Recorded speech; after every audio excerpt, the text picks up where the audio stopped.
Hello, fellow Crusaders, and welcome to our latest episode. My name is Sean Wasserkrug. With me, as always, is Brian Michaels. And today we're doing our most surprising and best films of 2022. If you guys are been watching our channel, we just did our most disappointing and worst films of 2022. Always a fun video. That's where we really get to vent and talk mad shit about movies. This video is where we appreciate and love films and respect everyone who's in it for the most part, except for when we have movies that the other person likes but the other one hated, which will happen in this video. But just a little update on everybody why you haven't seen us around a lot is I've been sick through the entire month of December. I had an incredibly bad cold that kept me off screen. Not to mention I got COVID finally for the first time, which gave me a really horrible cough, which made it basically impossible to shoot videos. So if at any point in this film I start going to a coughing fit, which I love that in both videos, as soon as I talk about coughing, I start to try to I'm gonna do my best to try to edit around the coughing, but sometimes it's just not going to be able to be done. So I apologize ahead of time, but this is why we're shooting later than normal. Normally we would already have these videos out, but we've been trying to let me rest my voice because I can't rest it while I'm at work. So that's why we're shooting these videos now. So I apologize beforehand with the coughing. Brian somehow has caught some of my cough, even though we don't live in the same state. But everybody around me's got a cough. It's nowhere near as bad as mine. For anyone who watched the previous video, you guys know exactly what I'm talking about. But today we are talking about our most surprising and our best films. This is like I think the third year that we've done this. Something like that. Third or fourth. Wow, we've been doing this for that long. Brian has stuck with me for that long, guys. Yeah, I saw those eyes. So most surprising, the way we kind of do this is we have our honorable mentions, and then we have our top 5 most surprising films of the year. And then for best, we have our honorable mentions and then our top 10. The way we do this is if, let's say, I'm going through my honorable mentions and I say, and I'll use one of the movies we talked about, in the last video. Let's say Blonde was my most surprising, which it totally fucking isn't. That was his favorite movie of the year. Yes, it was. If I'm talking about that, but that's higher on Brian's list, Brian's going to wait and talk about that when it comes up to him on his point on the list, and vice versa. So if I'm talking about how much I loved Blonde, and then Brian just doesn't add anything to it, it's because he's going to be talking about it later, and then when he talks about it, I obviously will have already said everything that I wanted to say. So that's kind of how we do that here, instead of us just talking about it multiple times throughout. And if it's his number one movie of the year, I don't want him to fucking talk about his number one movie, in the first 5 minutes of the video instead of at the end. So that's kind of how we do things here. Most surprising is what we're going to start off with. Now, what I was saying at the beginning of the other video is not that there hasn't been good movies this year, but we've kind of been talking about how most of the movies this year have been more in the fine to okay region and less of the, oh my God, these movies are flipping amazing and great. I will say this year, in terms of the best category, I think we were talking about this a couple weeks back. I was like, my top 5 are 100% my top 5 favorite films of the year. But like my 6 through 15, I like them. I don't love them, but this has probably been kind of, I at least I will admit, probably one of my most lackluster top lists. I will say I enjoy my 15 movies that I'm talking about for best, but I'm not in love with my list. Are you in love with your list, or how are you? I don't hate my list, and as far as lackluster, anytime I just compare something back to 2020, it definitely looks better, because that was a whole year when everything came out. So yeah. There's like I said, my top 5, I love my top 5, but 6 through 15, I like, but I don't love. And surprising. I remember last year, my surprising was so passionate, and I loved my surprising films. This year, I'm like, I liked most of them, but and the way I do my list is if they're in my best, they're not in my surprising. So I tried it so I can talk about as many videos as possible. I don't try to overlap. Brian, do you have any overlapping in yours? I do have a couple overlapping, just because if I didn't do that, then I would have almost no surprising one, because a lot of my surprising ones do end up in my top. That's what I'm talking about. If it was a good year, we would have enough. for all that, and Brian doesn't. So that's what I'm kind of validating my point. But we are going to start with the most surprising. I will go with my honorable mentions first. Actually, you know what? I feel a cough coming on, so you go with your honorable mentions first. Well, I only have one, and it's not going to last long because this is going to be talked about by both of us later. My honorable mention for most surprising is Top Gun Maverick. Not because I thought it was going to be a bad movie, but because it was actually so much better than I expected it to be. This is a movie that, it's a sequel coming out, was it 20, 30 years later? I don't even remember. I didn't do the math. 35 years later, I think it is. 84. So it's, and a lot of these legacy sequels, the Blade Runner, Ghostbusters, even if you want to call it Terminator, things like that. Some of them hit, some of them don't. But especially this one, it's like I don't know if it's going to have the same kind of, because it's very, Top Gun is a very 80s movie. It has that kind of feel to it. So how is this going to work? I expect it to be good, just based on the talent involved from the director and Tom Cruise and everything. But I was actually surprised and impressed by how good it was. And that shows in when we predicted our summer box office, even how both of us like, oh, this will make some money, but it'll probably be the number 9 movie of the summer. Only we waited a week. We could not have been more wrong. Yeah, because the next week the first reviews started coming out saying, oh, this is one of the best movies of the year and everything. Next thing you know, it made like $1 billion or whatever it was. Yeah. So yeah, we missed the mark on that one, and we were quite surprised by it. So that's my only honorable mention for surprising. Yeah, we're definitely talking about this movie later. We'll be talking about it later. Yeah. It's not on my surprising because I guess I didn't just because, like I said, I try to keep my also just because the way he does his. Yeah. Yeah. But I will say this in terms of just like the original film. I'm not the biggest Top Gun fan. It's fine. Honestly, until I think this year, I don't think I'd ever actually watched Top Gun from beginning to end because I always caught it in the middle or at the end. I never really actually watched like the beginning because it was always on TV. My parents or my brothers would always have it on. So I never actually like sat down and watched the whole damn film until this year. And I remember watching it and be like, I mean, it's okay. I think it's kind of overrated because everyone talks about this movie like it's, oh my God, it's fucking 80s, yes. And I was like, it's fine. But then Top Gun Maverick came out, and we're going to talk about that a little bit later. So going to my honorable mentions. Now, like I said, in terms of surprising, these movies are movies that we were taken by surprise because either A, we didn't know anything about them and they actually impressed us, or B, we thought they were going to suck and they were actually pretty decent. So not all these are necessarily like phenomenal films, but they're movies that surprised us in a positive way. Now, one, you and I are both going to talk about this. You might talk about this later, but I'm going to go ahead and get this talked about now instead of during honorable mentions for best. And that is a movie that you and I really, really wanted to be good, but we really had no idea if it was going to be. We were actually kind of prepared for it to suck. But it ended up being just as good, if not better, than the previous installments. And that is Jackass Forever. Jackass Forever. I remember we were talking about this in 2022. You talked about it for most anticipated, and I was like, that's not coming out. Like that's not coming out. You're like, no, it's coming out. I think it's only coming out for Paramount Plus. I was like, if it's coming out just for Paramount Plus, then it's not going to be good. Because if it was good, it was going to be in theaters. And then they were like, oh no, it's coming out in theaters now. We're like, okay. And I remember laughing so hard that I was losing air and I almost puked. Not because I was sick by what was happening. It was because I couldn't grasp the air that I was dry heaving. I was laughing so damn hard. I was worried about the new cast. I was worried about the old cast because they're like almost in their 50s now.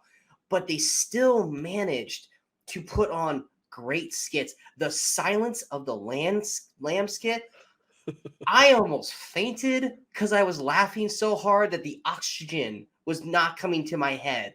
There's so many iconic skits in this, and it's hilarious. I haven't laughed that hard in a theater in a very, very, very long time. Are you going to be talking about this one later, or do you want to touch on it now? No, I mean, I very much enjoyed this movie. It didn't make my top list or anything, and it didn't come most surprising, just because I honestly thought it was going to be quite funny. I was a little bit worried that it was going to be like, oh, let's pass stuff on to the next generation, and the old guys would be like barely doing stuff. But no, they pretty much fuck themselves up too. So, yeah. So I mean, I did enjoy this movie. It just didn't quite make my top. Yeah.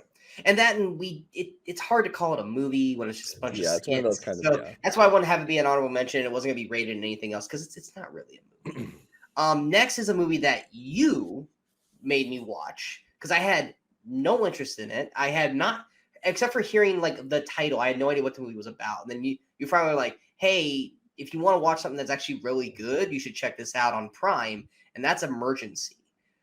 This is a movie that, like I said, kind of flew under the radar because it was a straight to service movie. I mean, not really in theaters. Did it get a theatrical release at all? If it did, it was a limited thing. Yeah. It's about these three friends, and they're trying to do this historic like hit. Was it like hit like 5 parties or however many parties in one night kind of deal? But I think after like the first or second party, this overtly, or I don't think they even make it to the first party because I think they're getting ready for their party.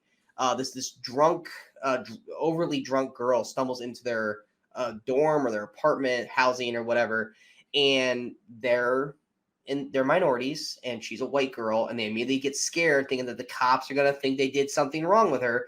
And so they're trying to like, one of them's trying to go to the parties, the other ones are trying to like figure out where she came from so they can drop her all back off. And it's intense, it's got its funny moments, but honestly, because of the state of the world that we're in and stuff like that, it is beautifully written, it's beautifully acted by the cast in it, and it has an enormous amount of heart. And there's one scene near the end of the movie when kind of it culminates to this final point with one of the main characters, and it's a beautifully heart-wrenching scene that's acted throughout. It's not a movie that's probably going to, I would say it's not the same kind of film, but it has that resonating feeling, kind of like Blind Spotting did. Whereas like Blind Spotting is a movie that it's not anything like super crazy in terms of a plot, but it stuck in your brain and it made you remember that movie for a while. And Emergency is kind of that same way, not for really the same kind of reasoning, a little bit, but it's done. It's well acted by a very young cast. The story is simple, but it's effective in its simplicity, and it's really well done. And you actually like this movie too, right? Yeah, I like this movie very much. It was one of those ones that you didn't hear much about, and based on the premise, I checked it out, and it didn't make my top list or anything, but I enjoyed it very much. I especially loved just the young cast of it because I mean, aside from the one girl, I don't remember her name. Sabrina Carpenter from Sabrina Girl Meets Carpenter. World. I recognize her, and then the only other one I recognize is R.J. Seiler, who we know from The Harder They Fall, And Leo, the Dying Power Girl. Rangers. Yeah. So and between Harder They Fall and this, I think this guy's got a big career ahead of him. But then there's the main kid. Because R.J. Seiler's the one who kind of wants to go party and stuff. Yeah, he's the main guy who's like I want to say he's like pre-med or something. party He's an intelligent guy, and he's the one who's like really kind of conflicted as to how to handle things, and he kind of gets that big speech at the end. He does a great job, and this is kind of a great breakthrough for him. Yeah, this is on Amazon Prime, so if you guys want to check that out, go right ahead. Because like I said, this was one of the movies that I was going to completely glaze over until Brian's like, this is actually really good, you should check it out. And I'm glad I did, and it ended up on my honorable mentions. Next one was one of the first HBO Max movies that got released this year. And it was once again a movie that I didn't think much of, but as I was watching it, it actually resonated and actually stuck with me longer than that. And that is The Fallout, starring Jenna Ortega, and I'm blanking on the other actress's name. And basically what happens is these are two girls in high school. They're in the bathroom and a school shooting occurs. And they obviously have like kind of like survivor's guilt, and they're learning to try to kind of process this and understand, why were they so lucky to, But then they meet the guy with the chainsaw. Is that? Yes. No, exactly. wrong story. Sorry. And then one of them calls them asking what their favorite scary movie is, because Jenna Ortega was in everything this year. Maddie Ziegler was the other girl, by the way. Yes. It's a really well done film. Jenna Ortega is fantastic in it. The other actress, say her name again. Maddie Ziegler. She's solid in the film as well. And this was kind of with this and Scream, this was kind of the start of I'm going to call it the Ortega-sance, because Jenna Ortega was everywhere this year, between starting with Scream and this, and then she had X and Wednesday at the end of the year. This was the year of Jenna Ortega, and this was one of those movies where I was like, oh yeah, it's the girl from Scream, and we knew her from Babysitter 2 before that. But as I was watching, I was like, dude, she is honestly killing this, but she's not going to get the recognition because this is a movie that probably 90% of the people out there will never see because it's on HBO Max. It's not a big budget film. It's kind of an indie, but she crushes this film. And the final moments of the movie is beautifully acted by her to the point where when you hit the credits, it's one of those movies you just kind of you just sit there as the credits roll and just kind of digest everything that her performance goes through in that film. So if you want, it's a serious movie. It's not a fun film by any means based off the subject matter. If you want to see a really, really good Jenna Ortega performance because you're a fan of her from Wednesday and stuff like that, then you should definitely check out The Fallout on HBO Max. Going to my next one, you had saw this before me, but you were kind of like not really excited for it. You said it was fine, but I actually really, really enjoyed the film. And that I watched this on a plane when I went to Minnesota for that vacation in August. And that is 13 Lives on Amazon Prime. This is a film based on a true story of oh God, what country was it? Was it the Philippines? It's not the Philippines. Thailand?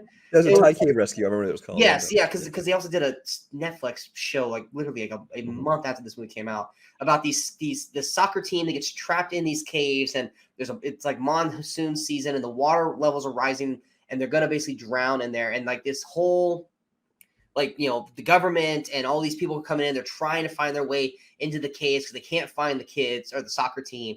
And it's got Viggo Mortensen, it's got Colin Farrell. Blinking on the third person. Is it Taron Egerton? Joel Edgerton. Taron Egerton. Yeah, wrong person. Half the film is in different language, but I think even those performances through that, I think they're really well done. The parents of the soccer kids, I think were really well acted. Viggo is really great in that because Viggo as Aragorn, I love him, but I'm not a huge fan of him really in a lot of other things. I think he's actually really good in this. Colin Farrell, if this is the year of Jenna Ortega, this is also the year of Colin Farrell with this and the Batman as Penguin and the Banshees of Inisherin. He's having a great year as well. He's really good in this. The story itself is compelling. It's a little long, but it's one of those things where it's long, but I think it services the story because of all the stuff they're going through. It keeps you on the edge of your seat on how this true story actually happened and how they did what they did for these, the soccer team. I thought it was actually really, really well done. Like I said, after this movie came out, they did a TV show of it on Netflix, which I had no interest in seeing because I just watched almost a 3-hour movie about Well, they had already been like a year or two before. They had been like a 2-hour documentary made about it too. They were beating this thing like a dead horse. But 13 Lives, though, I think was really well done. You said you thought it was fine, but you didn't think it was anything great. Yeah, no, I thought it was a well-made movie. It was entertaining. Just when I tend to make like my top of the year list, I don't go largely by like, oh, this is a great made. I go by entertainment value, how much I enjoyed a film, and this isn't that kind of movie that's gonna be like, yay. It was well made and it was well acted and everything, and it was an interesting story. It just wasn't like a favorite of the year. Okay. And my final honorable mention, this is a movie that I just literally went in with the lowest of low expectations. I expected this movie to suck because every time we discussed this film, I just had this sickening feeling that this movie was going to just be abysmal because of the casting choices. And that is the movie that's based off of one of my favorite video games of all time, Uncharted.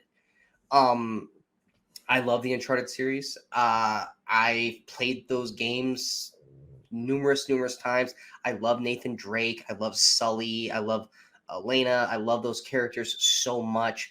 For the longest time, this movie has been in limbo because of casting and directors and all this kind of stuff. And they casted Mark Wahlberg as Nathan Drake, which was the worst casting choice possible because he is not Nathan Drake. They should have casted Nathan Fillion, but then they decided to go younger route and get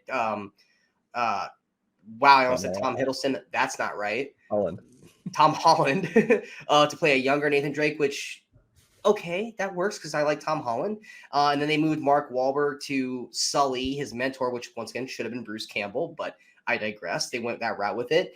And I went in with this just like feeling like I was going to watch a train wreck. And honestly, it's not that bad. And that, just saying it's not that bad is so fucking surprising to me. Like the movie itself, I wasn't crazy about it, but it just mean it's not that bad compared to I was expecting this to be one of the worst films of the year. Is only reason for it should be at least honorable mention. I think the action sequences work well. I think Holland actually does a solid job as a young Nathan Drake. There is things wrong with this film, aka the lack of blood of a certain death of a character, which is borderline hysterically bad. Mark Wahlberg as Sully still does not work because he's basically just playing Mark Wahlberg and not Sully. There is a horrible product placement, almost on the level of Krispy Kreme with Power Rangers with Papa John's. But when the movie is being Uncharted, the game, it works. When it's not being the game, that's when the movie's not that great. But that's why it's an honorable mention, because I expected this movie to be a heaping pile of dog shit, and it was fine at best. Enough to the point that I'm open to seeing a sequel for this film. What were your thoughts on Uncharted? I actually I enjoy this movie quite a bit. I've never been a huge fan of the games. I played through 1.5 of them, I think, and they're fine. I'm not a big video game guy though, so that doesn't mean anything. Like you, I would have rather seen the Nathan Fillion version, but I understand they're going younger, and by the time they made the movie, he was too old even to play the older version of Nathan Fillion. I think. I mean, of Nathan Drake. But so I went into it kind of with no expectations, and I quite enjoyed it. I mean, it wasn't a favorite of the year or anything. I want to say it was like number 30 of my list out of like 120 movies this year. Oh, it's so down in that region for me too. But like I said, but I mean, it was just a fun adventure, and it turned out pretty good actually. Oh. I'd watch more of them. Since I've talked about 5 movies right now to your 1, why don't you go ahead and go with your 5 and 4? My 5 and 4 are my most surprising list. My number 5 is surprise, mainly because I knew nothing about it until like a week before it came out. That's The Adam Project. The Adam Project, of course, with Ryan Reynolds, Mark Ruffalo. It's a Netflix movie, and Netflix never really releases trailers until like towards the end of like December. 2 weeks or something. Yeah, like towards the end of December, they'll release the trailers for the movies come out in January, that kind of thing. And that's kind of what it was. We kind of gotten like a log line of what the movie was about, but didn't really know anything. Saw the trailer, I'm like, this looks intriguing. I'll check it out. But it's a Netflix movie, especially and with big budget special effects. It'll be fine. And I watched it, and we were actually, well, at least I won't speak for you, but I think you agreed. It actually turned out to be a very good movie. I mean, not only is Ryan Reynolds doing his usual Ryan Reynolds thing, he's pretty great at it. They found this kid, it's like the discovery of the year, I think, who basically you can believe is a young Ryan Reynolds, but he also holds his own against Ryan Reynolds in scenes, and so he's a ton of fun. The movie is as far as the action and the sci-fi, I think it pulls it off very well for a Netflix movie, and yet it still has some scenes of real heart and emotion to it, and I was pleasantly surprised by this. I'm going to be talking about this movie later, so I'll refrain from what I'm going to say. And my number 4, surprising, was Amsterdam. This is a movie because David O. Russell, that's David O. Russell, not David O. Russell, is a hit or miss director in a big way for me. Things like Three Kings I love, but then he makes something, like I Heart Huckabees or something that's really horrible. So this is one, his name really didn't mean much to me. It had a pretty good cast assembled, but Christian Bale is a guy who I like. I think he does solid jobs, but I don't think he's like this great actor or anything. Margot Robbie, I've enjoyed her in some stuff, other stuff not so much. John David Washington is a guy who, I mean, I think he's got a future, but he's not like a draw for me. It doesn't make me want to see a movie.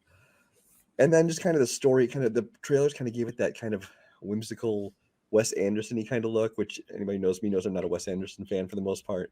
So I kind of went into this, and especially I started hearing reviews of it saying it was horrible, like one of the worst movies of the year.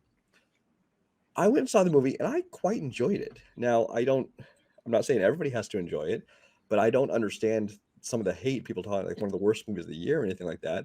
And maybe it was because my expectations got dropped by these early reviews and things that it just felt like a big surprise to me, because I watched it and I enjoyed the entire cast. Chris Rock, as Sean will tell you, and already has told you, he's not great, but he only honestly has a couple scenes in this movie.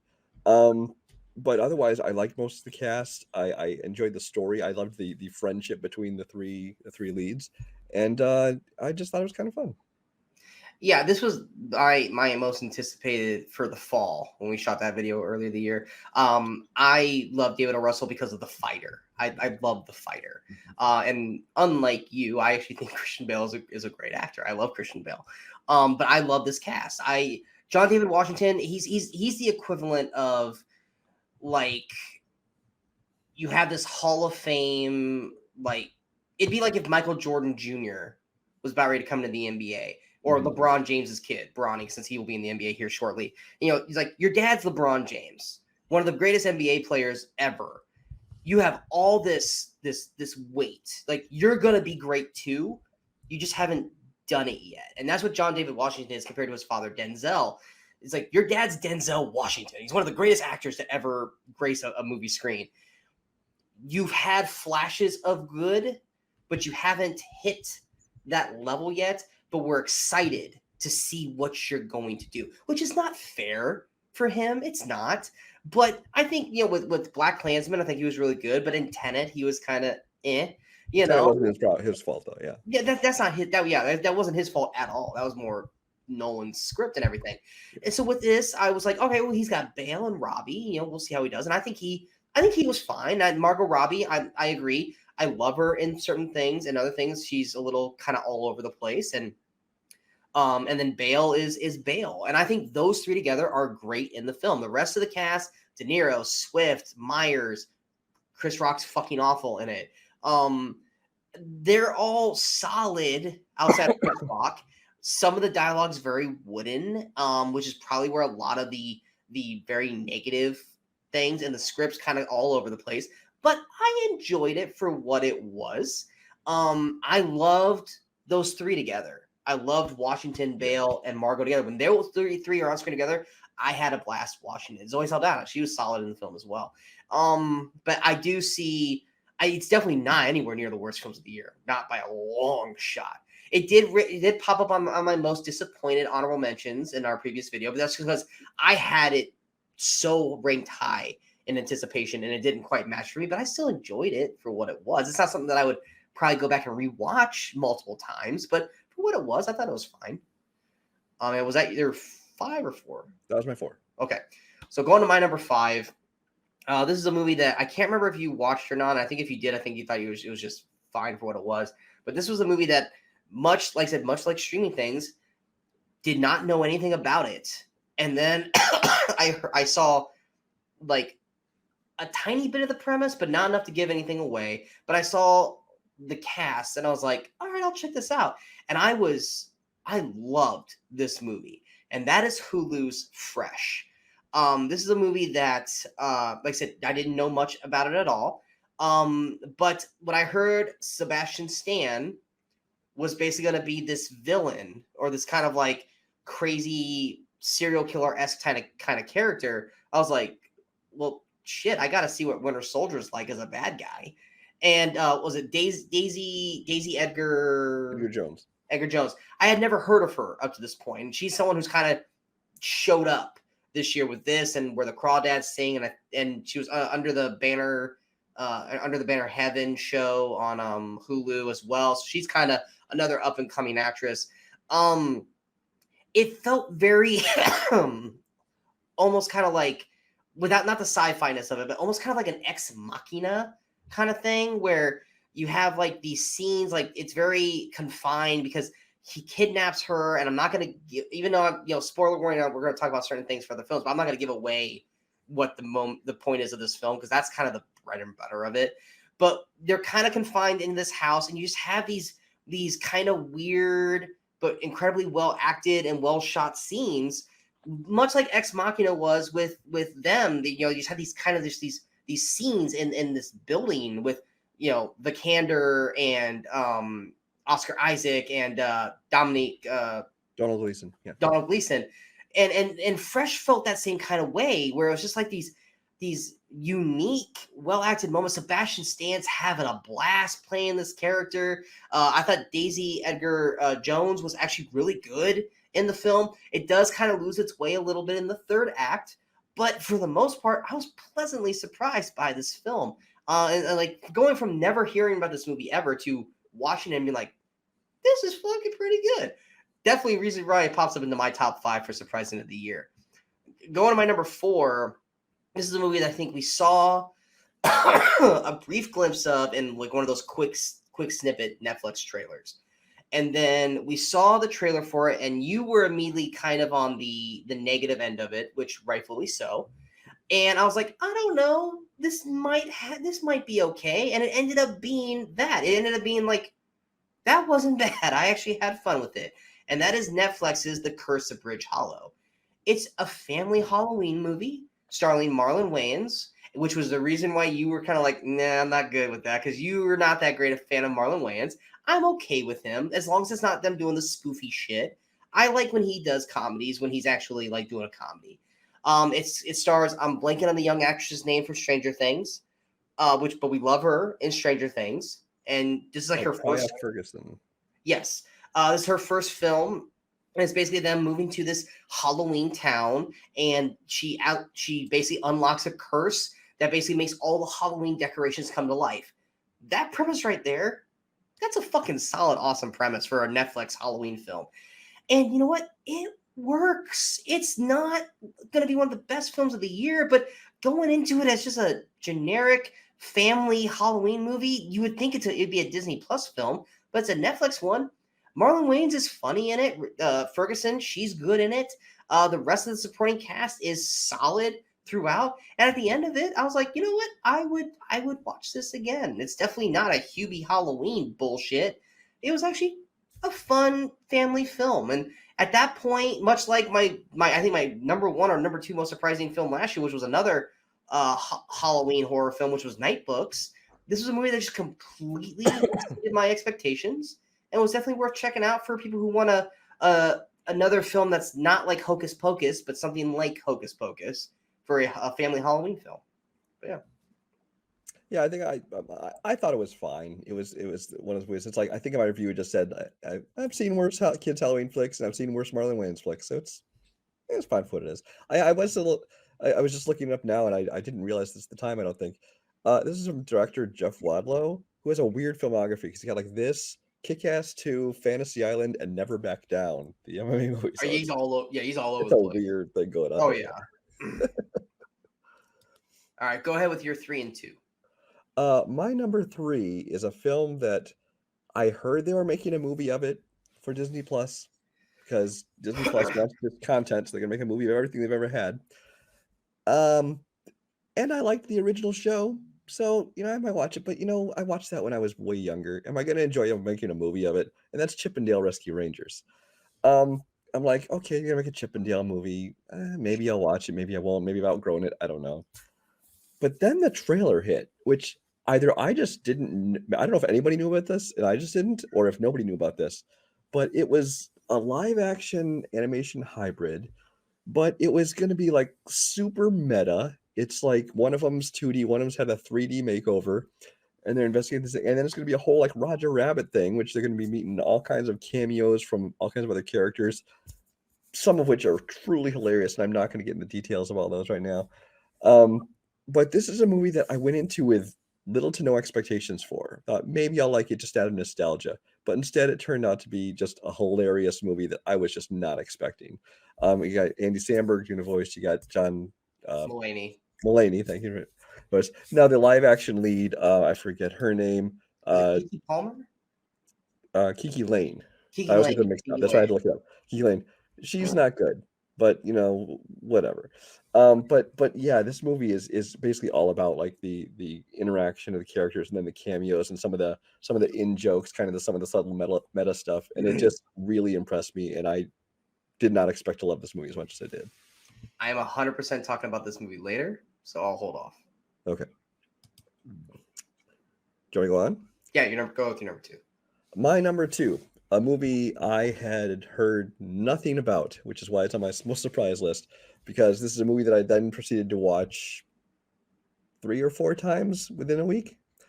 And it's a sequel to a movie I had never seen, and it's called Terrifier 2. So Terrifier, I think I had maybe scrolled past it, on like those, free movies on Vudu and things that show up all the time. I'm like, whatever, it's just some low budget, stupid horror movie. I didn't pay attention to it. Then I saw this movie coming out to theaters called Terrifier 2, and it was only and I had slots in my AMC A list to use up, so I'm like, I'll go see it. Why not? It's something to do. It's a Halloween time. I'm gonna go see a horror movie. I went and saw this movie, and it was so over the top and gory and with this dark, twisted sense of humor that and especially because the crowd I watched it with was just the right crowd to watch this kind of movie with, because they were just cheering at the right points and cringing at the right points and being grossed out at the right points. And it was just a fun experience because it's just old school. It's a gritty, kind of a grindhouse kind of horror movie. It's super bloody. I think it was released unrated because this would not have gotten an R, I don't think. Fuck no. So then I'm like, and then like the next day, I'm like, you know what?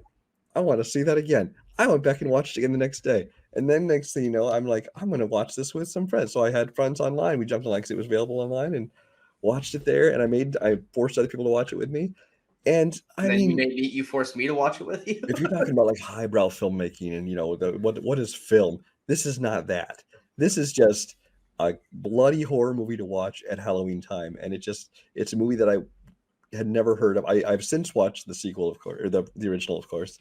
But this is a movie that's just if you want just bloody fun for Halloween, this was a perfect movie. And because I had never even heard of it until it was actually playing in my theater, it definitely was a surprise for me. Yeah, I had heard of Terrifier because of Art the Clown, but I had never watched it because I think it was a couple years back. Everyone kept talking about Art the Clown, and so I watched the trailer for the first Terrifier, and I was like, this is not the kind of horror film for me. So I just ignored it. Then Terrifier 2 kept getting all this. It was like 100% on Rotten Tomato. I was like, it's like, what? No chance. And then I watched Terrifier, and I was like, it's not that great, but I can see the horror appeal to it. And then you were like, dude, this movie was fucking insane. And I was like, all right. And then eventually when it was finally available to watch here, because it didn't come out in theaters in my area, so I couldn't go see it. We finally sat down, we watched it together, and it's a lot. It's a lot. It's overly long, but I will agree 100% with that. There's about a good 20, 30 minutes they could have cut from this film, like the dream sequence and shit. But it is one of the most gory, bonkers, insane like movies you'll ever see. And you can take it like me and you're sick of the trend of PG-13ification of horror movies today. This is the antidote for that. This is the X's of X-rated of horror films. And you can take that as a good thing or a bad thing. There are at least 3 scenes where I was like, what the fuck is going on? And it is and it does not apologize for that. It is completely unapologetic. It's going to do what it wants to do. And if you don't like it, fuck off. That is what Terrifier 2 is. And it does not care. It's there to have fun with itself. And if you're on board with it, you're going to have fun. If you're not on board with it, leave. That's Terrifier 2. You either get on the boat or drown. Yeah. And no one's going to throw you a life jacket. Definitely have to have the right taste for it, but yeah. Yes. If you like the Saw movies, if you like the torture porn and you can get through that without getting nauseous or anything like that, you'll probably be okay with Terrifier or Terrifier 2. If you cannot watch like Hostel, Saws, just don't even try. You're not going to make it through this movie. But yeah, it didn't make my list because I have a lot of technical like film issues with this film, but I tip the hat for what it did do. I have a lot of problems with the little hat. I have a lot of problems with the story and some of the things they do with it, but I can see the appeal. I can see the love for it, especially Brian, who's watched it like 4 times in a week. And that's like a 2-hour, 45-minute movie. He watched it 4 times in a week. The first time was for me. The second time, like I liked that. I almost wanted to sit and watch the people in the theater as they're watching some of these scenes unfold. And then the other 2 times after that were when it because it hit digital fast. I'm like, I want to watch it with people to watch their You reaction. realize that you basically watched 12 hours worth of that movie in a week. That's ridiculous. And you won't watch a Lord of the Rings movie because it's too fucking long. You watch 12 I like Lord of the Rings hours movies. of Yeah, Terrifier I 2. wanted this. It was the right time. It was Halloween time, and I wanted to watch other people's reactions as they watched it. So Yeah, anyway, I think by the time you got to me, I don't think you really watched the movie. You're more just watching me watch the movie. pretty much. But yeah, that was your two? Those two. Okay. My number 3 is a movie that I think it was more you and I so badly wanted this to be good, but we had been burned so many times from this franchise that we were basically just kind of like, all right, let's go into it. I want this to be good, and this one was, and that is Hulu's Prey. We love Predator. We were so excited when The Predator was coming out with Shane Black, and that movie was not good. All the previous Predator films outside of the very first one were average at best to bad. So when we saw this one, I think we saw the trailer and we're like, okay. I mean, it's back in Native American time, this hopefully it can capture some of the essence of the first film. And not only did it do that, but I think it was a very worthy sequel successor to the very first Predator. I think the Predator was done the best it's done in terms of trying to think of the right word, not debuting it. The usage of the Predator in this was the best since the first film. I think is it Amber Midthunder? Mm-hmm. The actress in the film, who for the most part, outside of a few scenes, had to pretty much do all of her acting on her own with a dog. And that dog, once again, top of the little Art the Clown hat to the dog. That dog was great in this film. There was not an animal more beloved and feared of dying in any film this year than the dog in Prey. Everyone was like, I remember watching Prey, and they go, I swear to God, that dog fucking dies. I'm going to be so pissed. My best friend, who I watched it with him because he had not seen it, because he's a Predator fan, but he hadn't watched it. He's watching the movie, he goes, and he doesn't normally care. Like, he's one of those guys who's like an asshole who will like laugh when a dog dies or something because he knows that people will get so butthurt. Even he was like, dude, that dog's not going to die, is it? And I was like, wow, if you cared about the dog, that's saying something. But I think the action was really well done. I think the cinematography was well done. I think the sound design for the movie was really well done. I think everything of the aspects of it were incredibly well done. The story, they had to add an element of like the Frenchman, so that way there was just more of a body count. That didn't necessarily work that well for me, and some of the Native American aspects of it worked, but then also didn't work for me. But when it was just Amber Midthunder and the dog and the Predator, I think the movie was great, and it exceeded the expectations that I think you and I had, because we had just been so burned so many times by this franchise. Your thoughts on Prey? I know you didn't like it as much as I did, but I know you still enjoyed it. I actually enjoy all the Predator movies to different degrees. Alien versus Predator, really? Well, the Predator movies. Okay. The Predator, not the Alien versus Predator. Come on, man. The Predator, obviously, the first one's the best. The sequels, including the Predator with Shane Black, I admit there are some issues with it, but I still very much enjoy that movie quite a bit. Predators is really good. Predators, I also enjoy very much. So going to this one, I'm like, I already knew I liked that they were kind of doing a new take on it. Instead of just being more and more technology, it was like, let's go the other direction. It's going to go basic, a primitive culture essentially, or at least undeveloped, technologically. Yeah. Versus this, sci-fi monster. And so that was a new take. So I went into it. I guess I wasn't totally surprised. But I was pleased that it was as good as we hoped it would be. So I put You were more butthurt that the Indians are speaking English. Well, no, because they had the Comanche version available. I know, but you were so butthurt about that. No, I wasn't butthurt about it. I just think it felt like it took you out of the movie because you're listening to these people, and plus the way they delivered the dialogue, it just sounded like high school kids putting on a production. So I found it distracting, but I still enjoyed the movie quite a bit, and I rated it very highly. It didn't make my top 10 of the year or anything, but I did very much enjoy this Oh, movie. well, I didn't make mine either. Yeah. That's why I'm talking about it now, Mhm. because it's not in my top 15. My number two is a movie that I know you haven't seen, even though I've recommended it to you, but I knew that you would be like, "Yeah, it's okay." That's what I always do to Brian. If Brian hates it, I'd be like, "I really, really like this. You might think it's okay." You're like, "Well, then I'm not gonna fucking watch it, Sean." And I always do that to him because I know how Brian is, and if I really, really like it, 9 times out of 10, he's gonna think it's fine. And I Oh, was like, tell "Well, me it's not what I think it is. then I wasted Brian's time, and I feel bad." Tell me it's not what I think it is. Okay, go ahead. Okay, hold on. What do you think it is? I think it's Lyle Crocodile. No, I never saw it. Oh, okay. I never saw it, so no. No, you got actively mad at me for being excited about that movie. I never saw that movie. No, this is a Netflix film. The trailers didn't really do much sell it on me, but it was enough for me to at least check it out. And that is Netflix's The Sea Beast. The best way to describe this movie is How to Train Your Dragon meets Pirates of the Caribbean. That's basically what this movie is. You got Carl Urban as the lead in it. You I forgot the young actress who voices the young character in the film.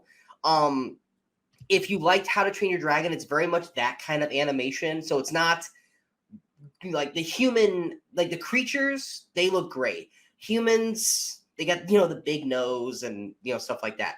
But the story, I thought was actually really well done. I think the voice work was really well done. I think the action set pieces of what we got, I thought were really well done. It had that Pirate of the Caribbean esseness, but because of the creatures and the story they were telling, I was like, this is very How to Train Your Dragon. They could continue this, and I actually was pleasantly surprised enough to the point where I was like, at the time, this was my favorite animated film of the year. There's been other animated films that have come out since then, but this was one movie that I kept thinking about, going, I want to rewatch this, but I just haven't had time to. But this was one that I really went in with zero expectations and was pleasantly surprised. I actually really, really enjoyed it. I think the character work between Carl Urban and the young actress, I thought that they meshed really well together, and the rest of the voice cast I thought was relatively solid. And I actually had a fun time watching this film. If you are a fan of Pirates of the Caribbean and you're definitely a fan of How to Train a Dragon, I think you guys should check this one out on Netflix. I think you guys would be pleasantly surprised. I'm not saying it's as good as either one of those, but it's a nice kind of substitute mixture now that How to Train Your Dragon is basically kind of done, and Pirates of the Caribbean is who the fuck knows what's going on with that. But this is a nice kind of combo animated film that I thought was really well put together. For the little girl whose voice you don't remember, her only other movie was this year's Morbius, just so you know. Oh, was it the young girl that they abandoned halfway through the film? It might have been. I don't know. I Yeah. don't remember that well. But no, I did not see. This is one of those I kind of always thought I'd eventually watch, but I just never checked it out yet. All right. What was your number one most surprising film of the year? My number one most surprising film of the year is a movie that I had no idea what it was when it was coming out. So I didn't see it when it got released actually in my area in theaters, or when it got re-released in theaters again a couple months later. But then I eventually checked it out just because of what I'd heard about it, and that is RRR. I'm not going to enjoy an Indian movie, which at the time I thought was a Bollywood movie. I've since educated myself and found out Yeah, that's a whole apparently we different can't thing. say that without pissing people off. We apologize. I'm saying at the time I thought that Indian movies were just called Bollywood movies. Apparently there's Tollywood and Bollywood, different regions, and I'm not going to get into all that right now. Yeah. But at the time, just knowing that, I'm like, I have no interest in these movies. Plus, it's like 3 hours long, and I'm like, and it's going to be subtitled, and I don't want to see this movie. Then I kept hearing things about it. I'm like, you know what? I will check it out. And it came on Netflix. And I wish I had seen this in the theater because this movie, it is so original. It is so over the top in the best possible ways. It's ridiculous. The first time I tried to watch it, I actually turned it off 20, 30 minutes in because I'm like, what is this? This is ridiculous. This is so unbelievable. But then I went back to it knowing what to expect and being in the right mindset for what it was doing and the kind of tone it was going for. And I just enjoyed the hell out of it. And I've since recommended it to tons of other people to watch. It's got action, it's got drama to it, it's got a romance angle to it, it's definitely got comedy to it. The style of it is so unique. It's got musical numbers in it. Yes, it's long. You don't really feel it. It feels like a long-ish movie, but it doesn't feel like one that's too long. And some of the effects and things are a little bit rough around the edges, but you don't care because this is a movie that just it's got its own style to it. You don't have to try and worry about what's believable because it's clearly over the top and it's fine. And it's just a ton of fun. And this is a movie that knew nothing about and had no interest in it, and B, just from the genre and the country it's from, I have never really cared to watch any Indian films. And there's theaters around me. There's one about 45 minutes from me. It's the main theater I used to always go to when I lived in the suburbs of Chicago. They have a large Indian population in the area, so they have like 24 screens, and at least 6 of them, maybe more, on any given week are playing Indian films. So I see all these titles come and go, and I'm just like, whatever, those are Indian films for Indian audiences. They're gonna love those. So when this one came and actually opened in my theater in my town, I'm like, whatever, an Indian film. I don't want to see that. I wish I had, because seeing this in the big screen would have been a ton of fun. I am 100% talking about this later. I assume. So I will hold off until we talk about that. My number one most surprising film of the year is a movie that you had already talked about. And this is a movie that I was excited for, but I was prepared for it to suck. I loved the show when I was a kid. Mm-hmm. And so when I saw that they were making the movie, I was excited, but worried. To answer your question, no. We did not know that was the movie that we were going to get until we saw that trailer. And that is Chip 'n Dale Rescue Rangers. This movie exceeded all my expectations. It elevated them. It did everything right in terms of what we were expecting this movie to be. I thought it was just going to be a continued story off of the TV show. When we saw the first trailer and we saw the meta-ness of it, I was like, I don't know if this is gonna work. But then you get into the movie and oh my god, this movie's fucking great. John Mulaney is great. Andy Samberg is great as Chip and Dale. You believe that friendship, or they're what's the word? They're not friends anymore. They're skewed. Is it not skewed? Is it when they're not friends anymore when the movie starts? Oh, I don't know the word you're looking for. Well, they're best friends, but they're not anymore, and so they have a skewed relationship. They're not, they're at odds and shit. But you believe that relationship with them. You believe the hurts that they had for each other in that relationship, and then them trying to patch it back up. The meta-ness of it works great. Fractured, I think I was looking for. Fractured, thank you. Fractured relationship. The meta-ness of it works fucking amazingly. The Who Framed Roger Rabbit at all, with Roger Rabbit actually in the fucking film, was great. The jokes, and this is one of those things where the average viewer, like let's say my parents, if they watch this movie, a good 60-70% of these jokes are going to go right over their head, much like a kid watching Shrek and not knowing the adult humor in it. They're not going to know those jokes. But there are so many jokes in here that are for people like you and me, that like the uncanny valley. We know what that meant, and that was fucking hilarious. The Ugly Sonic. Ugly Sonic. Yes. 90% of the people who aren't like us, they're not going to understand what the hell that means. We know what that means. And that joke works to perfection. And that was early in the movie too, and that was the moment in the movie where I'm like, "Oh, this is something special." Yes, and like I said, one of them's 2D and one of them's 3D, and they treat 3D like it's plastic surgery, which is like, that's fucking clever. And there's so much of this movie, and I actually like Kiki Lane's performance. I thought she was working opposite of animation. I think she did fine with it. I love this movie. I laughed. I cared about the characters. I love the meta-ness of it. This is a movie that you can watch over and over and over again and always find something new in it. And I'm going to say that about another movie we're going to talk about later, where you can watch this movie 10 times and you're going to always find something new in this film because there's so much in it. I had a blast watching this. It didn't crack my best of. It's like right outside. It's like 16 out of my 15. But I love this movie. I will watch this movie many, many more times to come. Hands down, the most surprising film of the year. And I'm so happy that it was good. And I hope they actually come back and do it again. And the number one thing I can say is, my name's Dale, and I don't eat whale. And for anyone who watched the movie, you know exactly what that means. But those are our most surprising films of the year. We're now going to go into our best of. These are the films. I'm actually doing something a little bit different here this year with my best of. Normally, And I say that, but I'm not really, but I really am though. At least for at least a couple of my picks, I am. Because every year I've always done it. My top 10 is based off of my highest rated films of the year. But like I said, I didn't necessarily love my top 10. So it got to the point where I was like, the movies that are like in my top 15, like my like 12 and 13 rated, I actually liked in terms of enjoyment better than like my number 9 and number 10. So even though like some of my honorable mentions might be rated higher than some movies in my top 10, I enjoyed the ones in my top 10 more because I just wasn't happy with my bottom 5. So I did it a little bit different this year. My 15 is still my top 15, but they're not in the order based off of how I rated them throughout the year. I just decided, you know what? It's my top 10. I'm going to do it how the fuck I want to do it. So I'm doing it a little differently this year, but I'm He's starting doing a to Brian style where it's based on enjoyment, not artistic merit. Exactly. Now, top 5. Actually, I would say for the most part, my top 5 through or my top like 8 are probably still my highest rated, but like 9, 10, they're definitely not higher rated than some of my honorable mention, but I enjoyed them more. But Brian, why don't you start off with your 5 honorable mentions?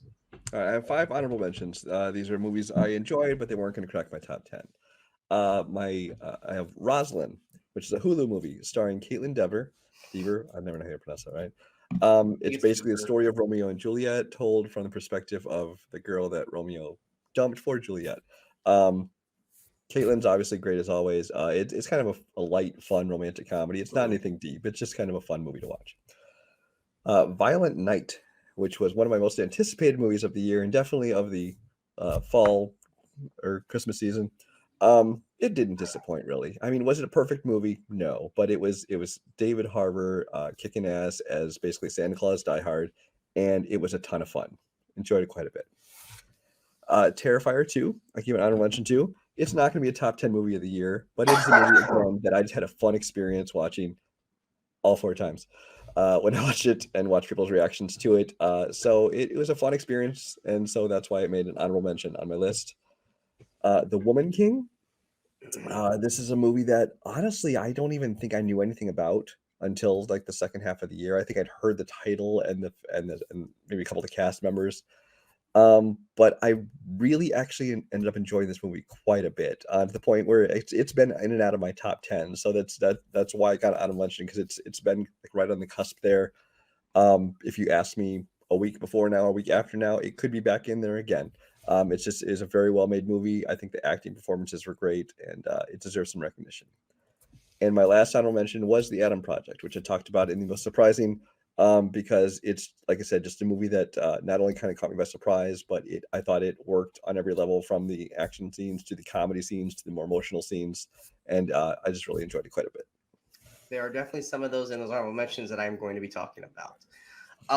My honorable mentions, like I said, in no particular order. Banshees of Inisherin, or the Banshees of Ed Sheeran, as I like to call it.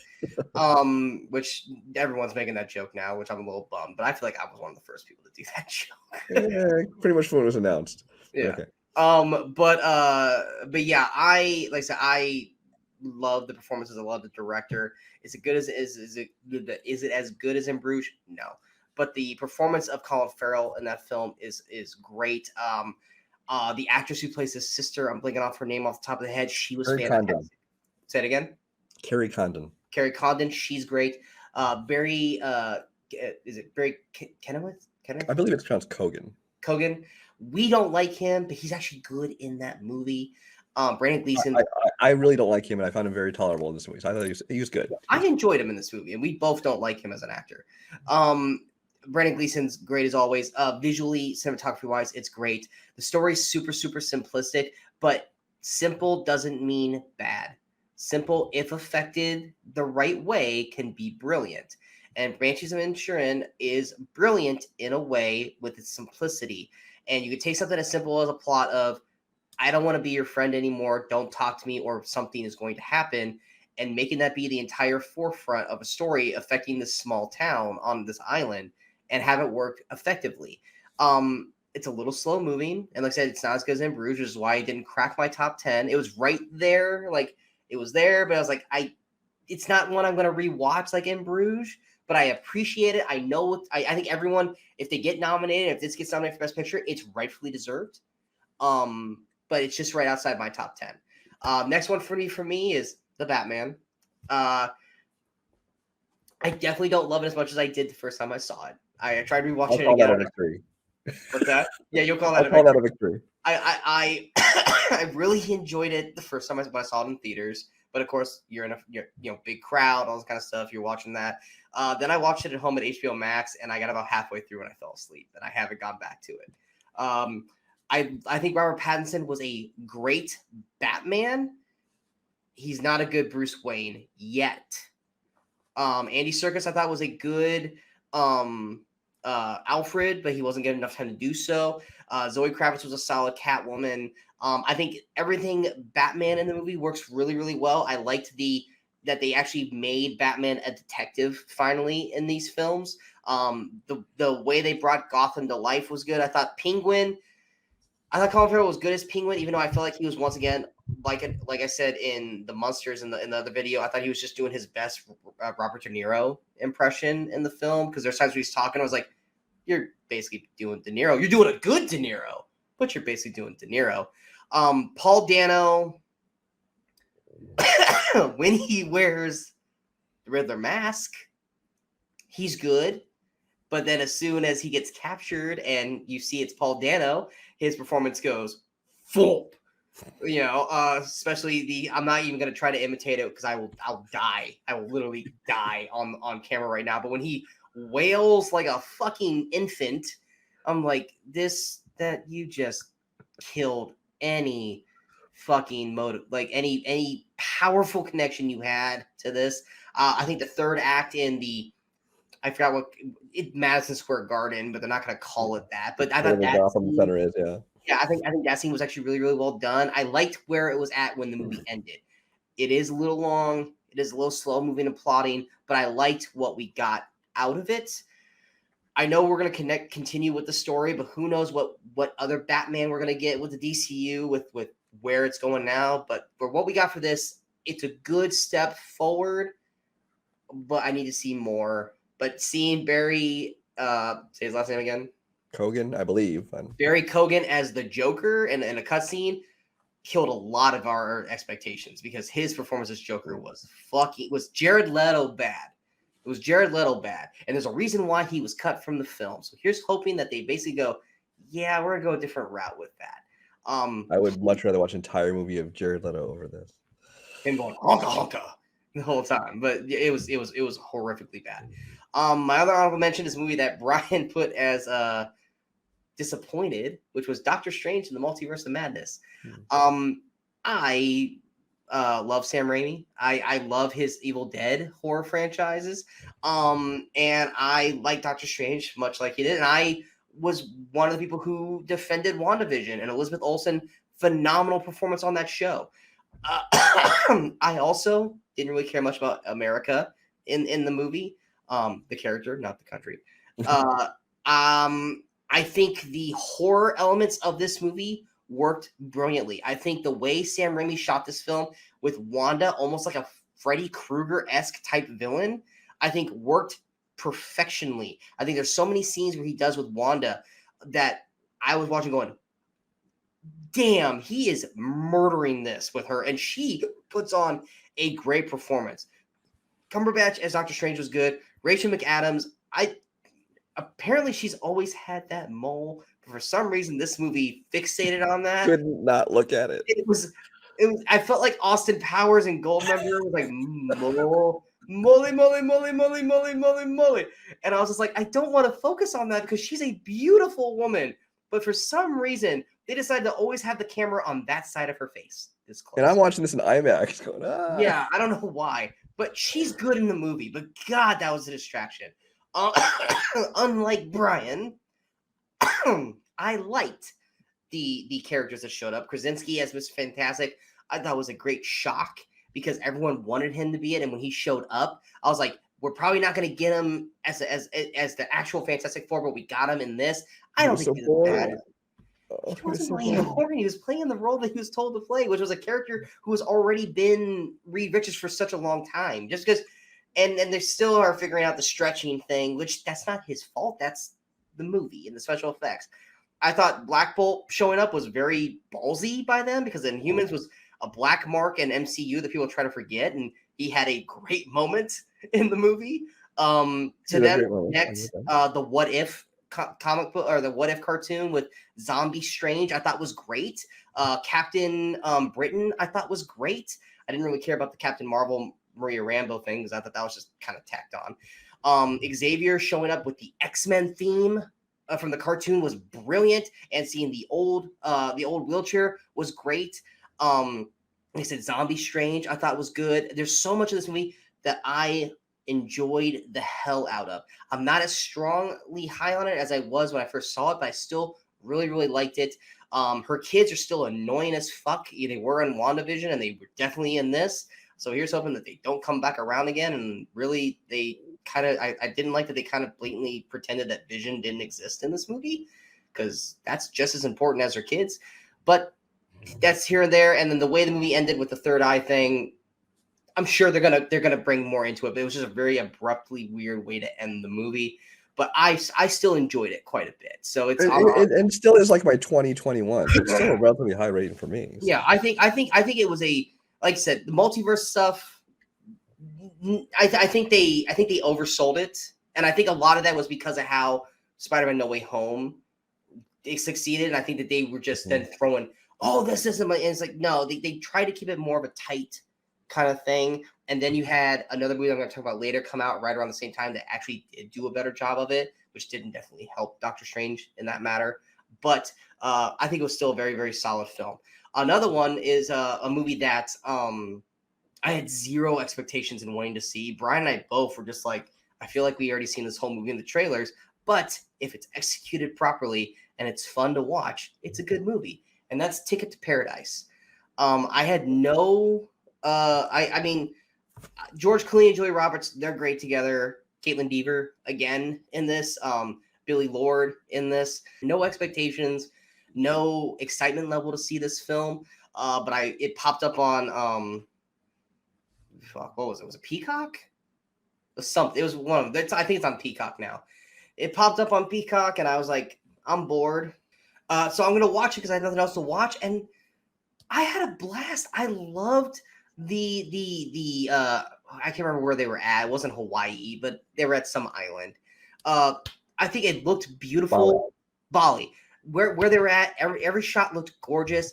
Clooney and Julia Roberts, I thought their chemistry was just as strong as it was in the oceans and stuff like that. I had fun watching them together. Caitlin Dever is great as always. Billy Lord was fantastic in this movie. Every time she was on screen, I loved her. I just enjoyed this cast so much, and I just had fun. The plot, it's not anything you haven't seen 10 plus times before, but I had fun watching this cast and watching this story. I told my parents that they had to check it out. They loved it too. It was definitely a movie that just kind of felt, I don't want to say like it felt like a warm hug, because it wasn't like you were coming back home or anything, but I just had a fun time with it. I was I was watching it mostly with a smile on my face because I liked everything that I was seeing on screen. My last honorable mention is a movie that I had high expectations for when I saw the trailer for, but with the director, while I respect him as a director, I know he tends to like to go off a little off into the weird end of the pool, and depending on how far he went was going to dictate how well this movie was. He went that way for about the first 20 minutes, and then he kind of, leveled himself out and put on a great film, and that is The Northman. Alexander Skarsgård put on a great performance as I'm blanking on the Viking name in the character. It's either his name is Amaleth. I was going to say Amaleth or Amaleth. His debut, like not him as the kid because he's a kid for 20 minutes, but when Skarsgård shows up, that debut is one of the best flipping debuts for a character in all of Hollywood this year. His berserker mode where he ravages this town is amazing. He got himself in super ass shape for this role. I commend his performance for this film. On Anya Taylor-Joy, solid in the film. Nicole Kidman looked like she was playing kind of more of a reserved role, but halfway through the film, her character takes a turn and puts on a great performance. The action of what we got in the film, I thought was incredibly well shot. It was brutal in the right ways. Cinematography for this film was great. The final third act battle in the location that I was at was insane and beautiful to watch. I really, really enjoyed The Northman. I thought it was a great film. The first 20 minutes are kind of but once we get to Alexander Skarsgård's part in the film, I think the film was stellar throughout. I almost put this on my most surprised list because I'm not a fan of Robert Eggers' movies. He's kind of has, although his movies aren't A24, they have the same kind of A24 feel to them, which is not I'm not the audience for those kind of films. Well, I think the Lighthouse was A24. So while this did kind of have a little bit of that artsier quality to it, I actually ended up enjoying this movie quite a bit, actually. Yeah. So what was your 10 and 9? My number 10 is another small film that got released towards the end of the year, and that's called Avatar: The Way of Water. Yeah, I heard a little bit of rumblings about it. Not a whole lot else, though. This is a movie that I almost want to rate out because the things that this film does well, it does very well, and I enjoy them so much. But it is a movie that is long, and I have no problem with long movies, but it's unnecessarily long. And James Cameron loves to spend 10 minutes just watching people swim around in the water, which I've heard him say in interviews recently. There's nothing wrong with that. We just want to spend some time in this world. That's fine if you're not having people spend already 3.5 to 4 hours in the movie theater. So the length of it does kind of take away from my enjoyment a little bit. There are a few other nitpicks I have here and there, but actually I did enjoy kind of returning to this world. I liked the story to it. I don't agree with everything the movie does and where it goes, and just the fact that it's all James Cameron has done for the last 20 years or whatever now. But I can't deny that this was a fun movie. It's just definitely a spectacle. It was great to see it in the biggest screen possible. And it was a lot of fun. I will be talking about this movie later. Okay. And my number 9, he will not be talking about later in this video, is Jurassic World Dominion. Oh my God, how did this crack your top 10? Because for all of its faults, and it has them, and the Locusts, obviously, the whole Locust storyline needed to go. And the fact that they brought back the original cast and wasted them on the Locust storyline, it's got to go. The fact of the matter is, it's still a Jurassic Park movie, and I enjoyed the hell out of it. When the dinosaurs are on screen and we're having the dinosaur action scenes, I'm loving every minute of that. When you have Chris Pratt and Bryce Dallas Howard and some of the new characters, I really liked some of the new characters that showed up. The main one being was it DeWanda Wise as Kayla Wise. I really enjoyed her quite a bit. So while this movie does have flaws, I agree that it's still, again, I'm rating from a pure enjoyment of the movie. If I can overlook those, like take that one storyline out of it, the rest of the movie I still enjoyed the hell out of. And so what a movie that I would originally thought of, it would be high in my top 10, instead is down at number 9 in my top 10. I can't believe that cracked your top 10. But that's your list. Okay. Your argument would be like, you have the Batman, but I think the Batman is so much fucking better. My number 10 is Morbius is better than Batman. What's that? So Morbius is better than Batman. Fuck you. My number 10 is a movie that you have already talked about twice, technically, in this video, and that is The Adam Project. Mm-hmm. Much like you, we didn't know about this movie outside of a synopsis until about probably 2 weeks before it came out. I immediately got excited for it because just the premise alone sounds brilliant. But I was worried about it because how are you going to get a young actor to portray Ryan Reynolds? Like, that's not possible. Like, Ryan Reynolds is he just has this quippy quality. It's like, there's no way this kid's going to be able to pull this shit off.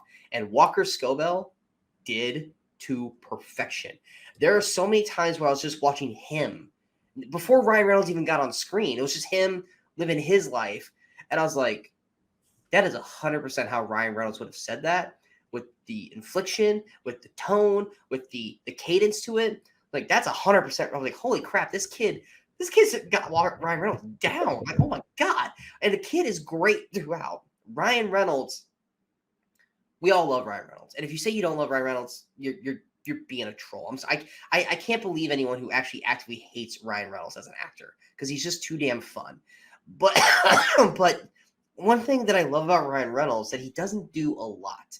Now I'm going to talk about him later, and he does it well in that as well. Is Ryan's so used to being this snarky, charismatic character that when you actually let Ryan do some drama, like I said, one of my favorite moments in one of my favorite films of last year, which was or 2020, was it 2020 or 2021 with Free Guy? That was 2021. Okay, so last year. But like one of my favorite moments of Free Guy last year was when his character finally figured out that he wasn't real, and you had that dramatic moment of him. Ryan killed it. Ryan puts on one of the better performances of the year in the bar scene. And you know the scene I'm talking about where he talks to Jennifer Garner, his mom. That is a beautifully well done scene. And then later, when he talks to Mark Ruffalo, his father, it's a beautifully well done scene. And one of my favorite moments of this movie, and we both talked about this before, where there are times in a film, it's a nothing scene, but for some reason, it'll grab you. And in this movie, it was the moment where he's with Zoe, and they have to escape, and Zoe stays behind. And he spent this whole time trying to go back in time to find her, and he gets her back, and then he loses her. And he's driving away, and he's in the truck with his younger self, and he literally goes, "Damn it!" That emotion, that raw emotion at that moment. If you're paying attention to the character, you're paying attention to the story, that moment for him where he finally found her and then he just lost her that quickly was perfection of that scene. Right there, I was like, Ryan, that was chef's kiss. That was the best thing you could have done at that moment. The action scenes when we got them, that's a lightsaber, was great. The music that they used throughout was great. I love all the characters. The only weakness of it was the villain could have been stronger, and they could have given a little more time to Ruffalo and stuff like that. But what we got of this movie, I thought was fun. I've watched this movie like 5 times this year. I've told everyone that I can to watch this movie. It's fun. It has that 80s, 90s, early sci-fi flashbacks to it. And Walker and Ryan work beautifully together. Gardner's great. Ruffalo's great. Saldana's great. I love this film. Is it technically, in terms of how you would rate movies for the year, is it a top 10 film? No. But in terms of enjoyment and replayability of it and just having fun watching movies, The Adam Project is one of the best films of the year, hands down. Going to my number 9, movie that also, once again, in terms of rating films, is this technically a top 10 film? No, but I rated it in my top 10 because I actually really love and appreciate the performance of the lead, because I know how and how much he loves the sport. And that is Netflix's Hustle. You and I, ad nauseum, have trashed Adam Sandler. We love old Adam Sandler. You know, his old comedies, Billy Madison, Happy Gilmore, stuff like that. We enjoy those films. Since he's joined Netflix, not so much. I also don't really care much for a lot of his dramatic films. I'm not saying he's not a bad dramatic actor, but I don't really care about Punch Drunk Love or anything like that. I think Uncut Gems is overrated and annoying as a fucking ever kind of film. It gives me a migraine. But Hustle is, to me, is one of, if not his best performance he's ever done. I love his character in this film. Adam Sandler has been widely known how much he loves basketball in real life and how he plays it and stuff like that. And the character that he plays in this film, I believe his character. I believe his love, his drive, his motivations in the film. I think the basketball player, I think it's Juanchero Hernagomez. I probably said that wrong. He's an actual NBA basketball player. I think his performance in this film is genuine and actually really, really good, to the point where it's like, dude, you're like a bench player in the NBA. You should maybe probably consider going into acting, because you're probably going to get paid more that way, because he was solid in the film. I think the basketball was really well done through the film. And what I love about this film that most people aren't going to enjoy is this movie is very in basketball. And what I mean by that is it's explaining things and the story is very much inside the real world of basketball, in terms of how the draft process goes, prospecting and all this kind of stuff is that the average person might not find that stuff entertaining or care about that or understand it. But for people who, like me, love the NBA and pay attention to that stuff and follow that stuff religiously, like with, you know, all the other sports, having a movie actually take the time and not glaze over that, but actually give that great detail and going through how a scout works and how all this stuff, I thought was actually done incredibly well. Also, yeah, oh God, Ben Foster plays a phenomenal dickhead in this movie because Ben Foster is an actor that we love. Brian and I both love this, and he is great at playing an asshole in this film. I love this movie. I think, like I said, it's one of the better Adam Sandler performances. I don't think you ever watched this because you just didn't really I've care. not watched it. Yeah, but I loved this movie. What was your 8 and 6? My number 8. Let's return to the world of Ryan Reynolds in Spirited. It's an Apple TV Plus movie. This is it's another take on A Christmas Carol, and it's like it's been done a billion times.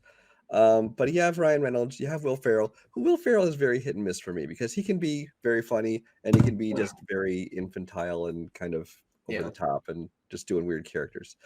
But you have those two in it. But then what sold me on this movie is the musical aspect of it. This is a musical, and the music is done by Pasek and Paul, who are the guys who did Dear Evan Hansen on Broadway, and then of course the movie as well. They did The Greatest Showman. They did the music for La La Land. So I really appreciate their style of music, and I thought that this movie just worked so well because I mean you do have Ryan Reynolds doing his Ryan Reynolds brand of comedy. You have Will Ferrell doing his Will Ferrell brand of comedy.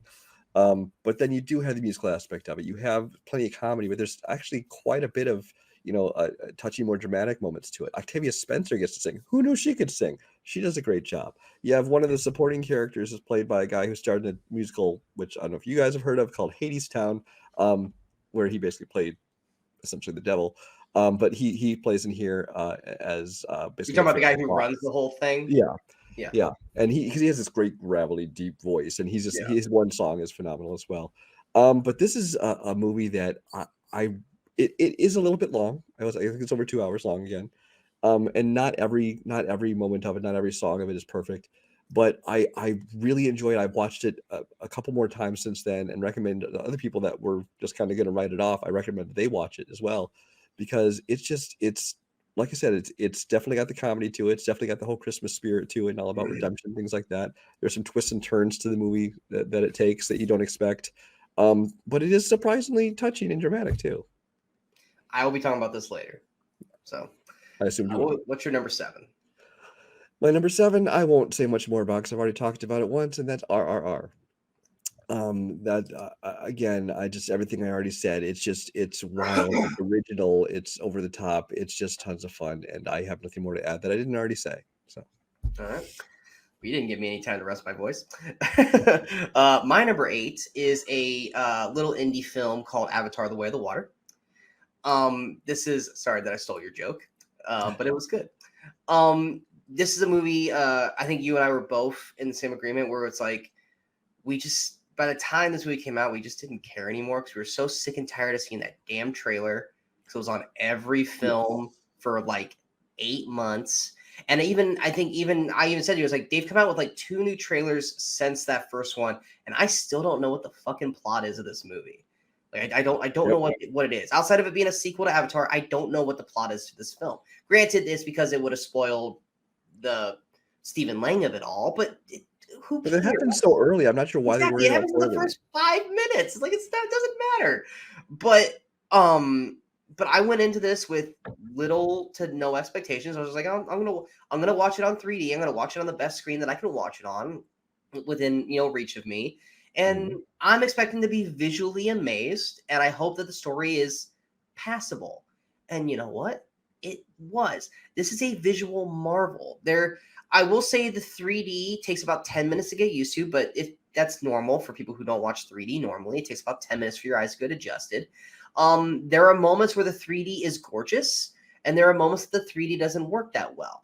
There are moments where it does look a little video gamey. There's little moments where you do see some shutter on the motion, but it's one of those things where because because we're looking for that stuff. We notice it.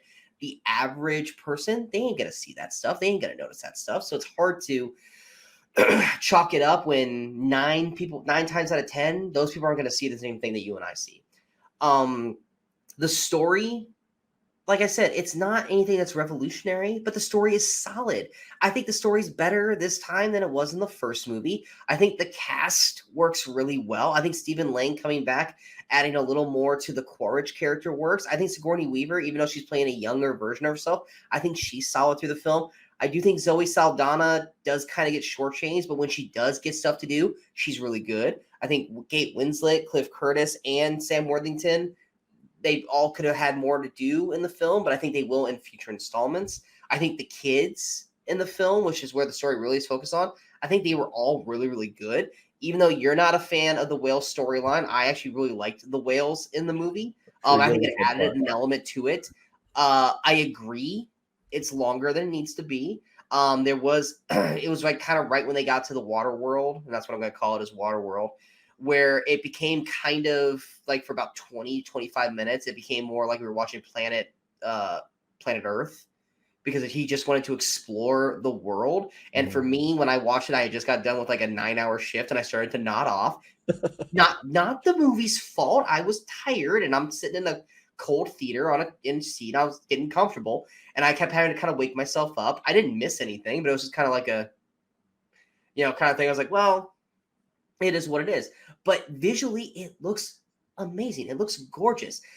But here's the thing. When that third act battle hits, it's fucking great. That is a great third act battle. All of that stuff worked for me.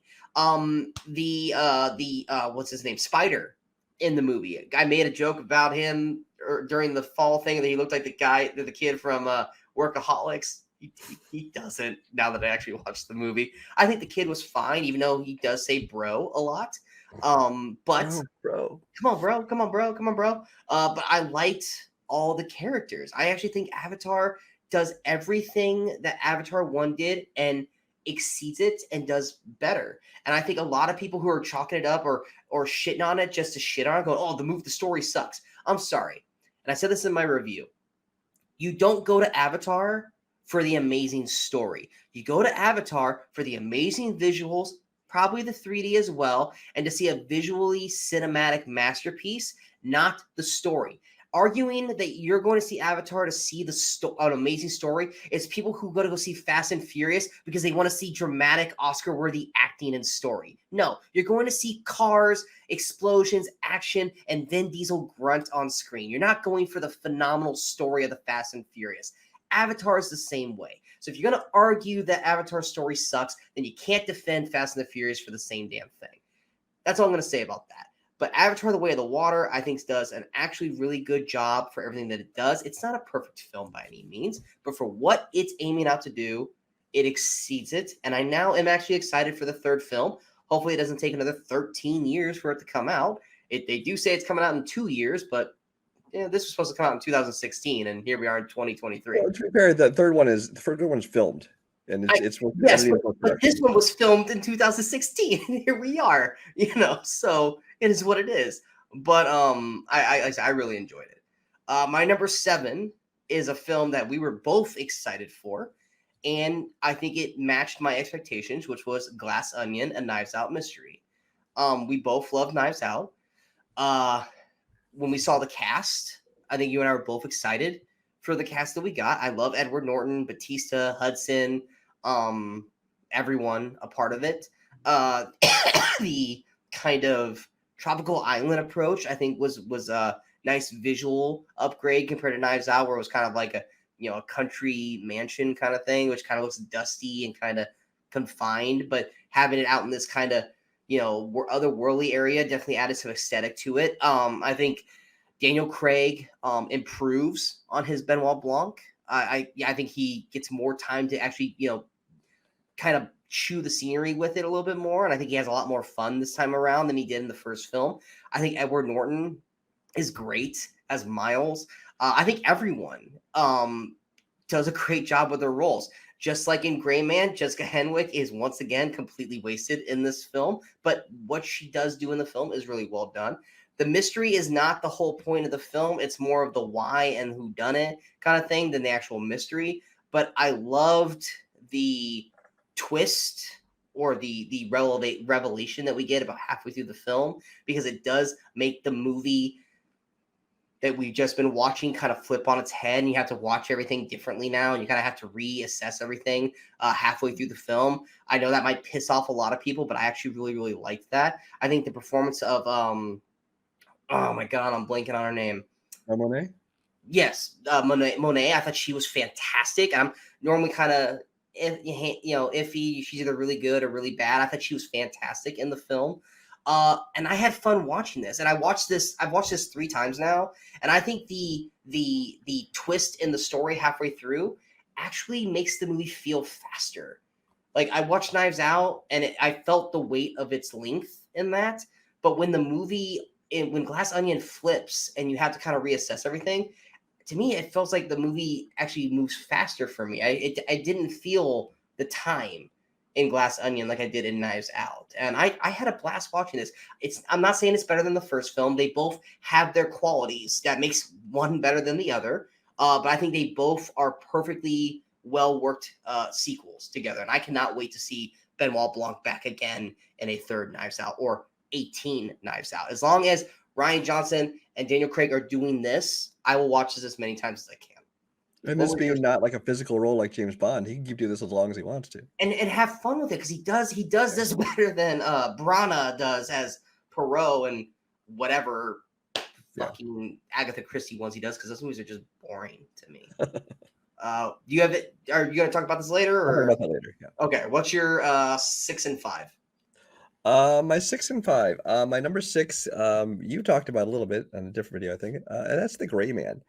I very much enjoyed The Gray Man. I think that it was being a Netflix movie. I was worried that it was going to come across as kind of a low budget Netflix movie, but again, like Adam Project, this is the year I think Netflix kind of came into their own. Now, some say to a fault they're just like spending frivolously on all these, throwing money at these movies, but at least this one you felt, because it felt like a real movie. It did not feel like a made for streaming movie. Closest thing to Red Notice without being Red Notice. Yeah, Red Notice. Yeah, I want to talk about Red Notice.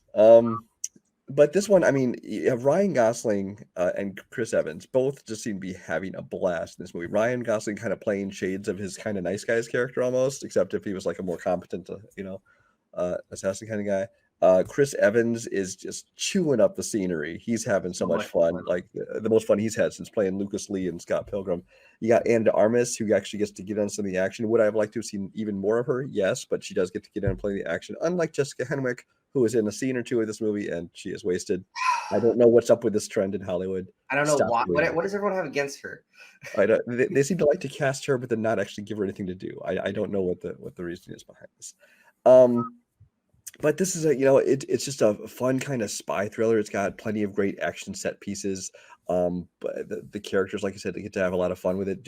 Julia Butters from Once Upon a Time in Hollywood shows up, and she's very good to see her in this again. I just saw her again in something recently. What was she's in The Fabelmans. She was in Fabelmans. Yeah. But yeah, she's good.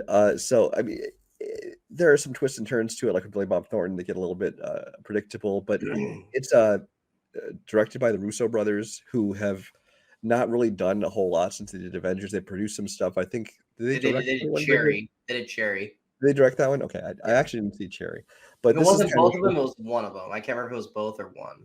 But this is just a movie I had a lot of fun with, and I know it's not going to be a top 10 movie in most people's lists, but again, my list is just based on pure enjoyment, and I had a ton of fun watching this. My number 5 is another one that's not going to make this list for a lot of people. It might make a different list for a lot of people, and that's Thor: Love and Thunder. Thor: Love and Thunder is a movie that was actually on top of my favorite movies of the list for a good chunk of the year, because I had a lot of fun with this one. People think they went too far with the comedy, and actually on my latest rewatch, I did start to feel that. I was like, you know what? I've been a defender of this, but I totally feel that a lot of times Taika Waititi just goes a little bit too comedic, or he drags something on too long, or goes a little bit too out there. And there are definitely parts of this movie that do that. I completely accept that. The goats. But the things that I like about this movie, but just Chris Hemsworth as Thor again, he's probably one of my favorite MCU characters, since he found his footing after the first Avengers, and then again with Taika Waititi when he kind of shaped it a little more with Ragnarok.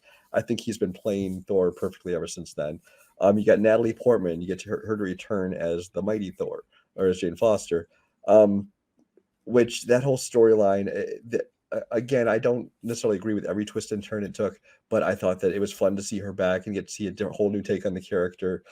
That was fun. The whole cast, top to bottom, I enjoyed. Visually, I thought that a lot of it looked very interesting. Again, they're definitely the comedic moments kind of go over the top in some parts, but I enjoy this. I don't think the comedy is really any worse here than in Ragnarok, which he did put a lot of his comedy in there as well. But so I enjoyed this movie quite a bit. I like this one more than Ragnarok because we've ad nauseum have explained why I have problems with Ragnarok. The main problem I had with this one was the fucking goats. They were annoying as shit and they were overused.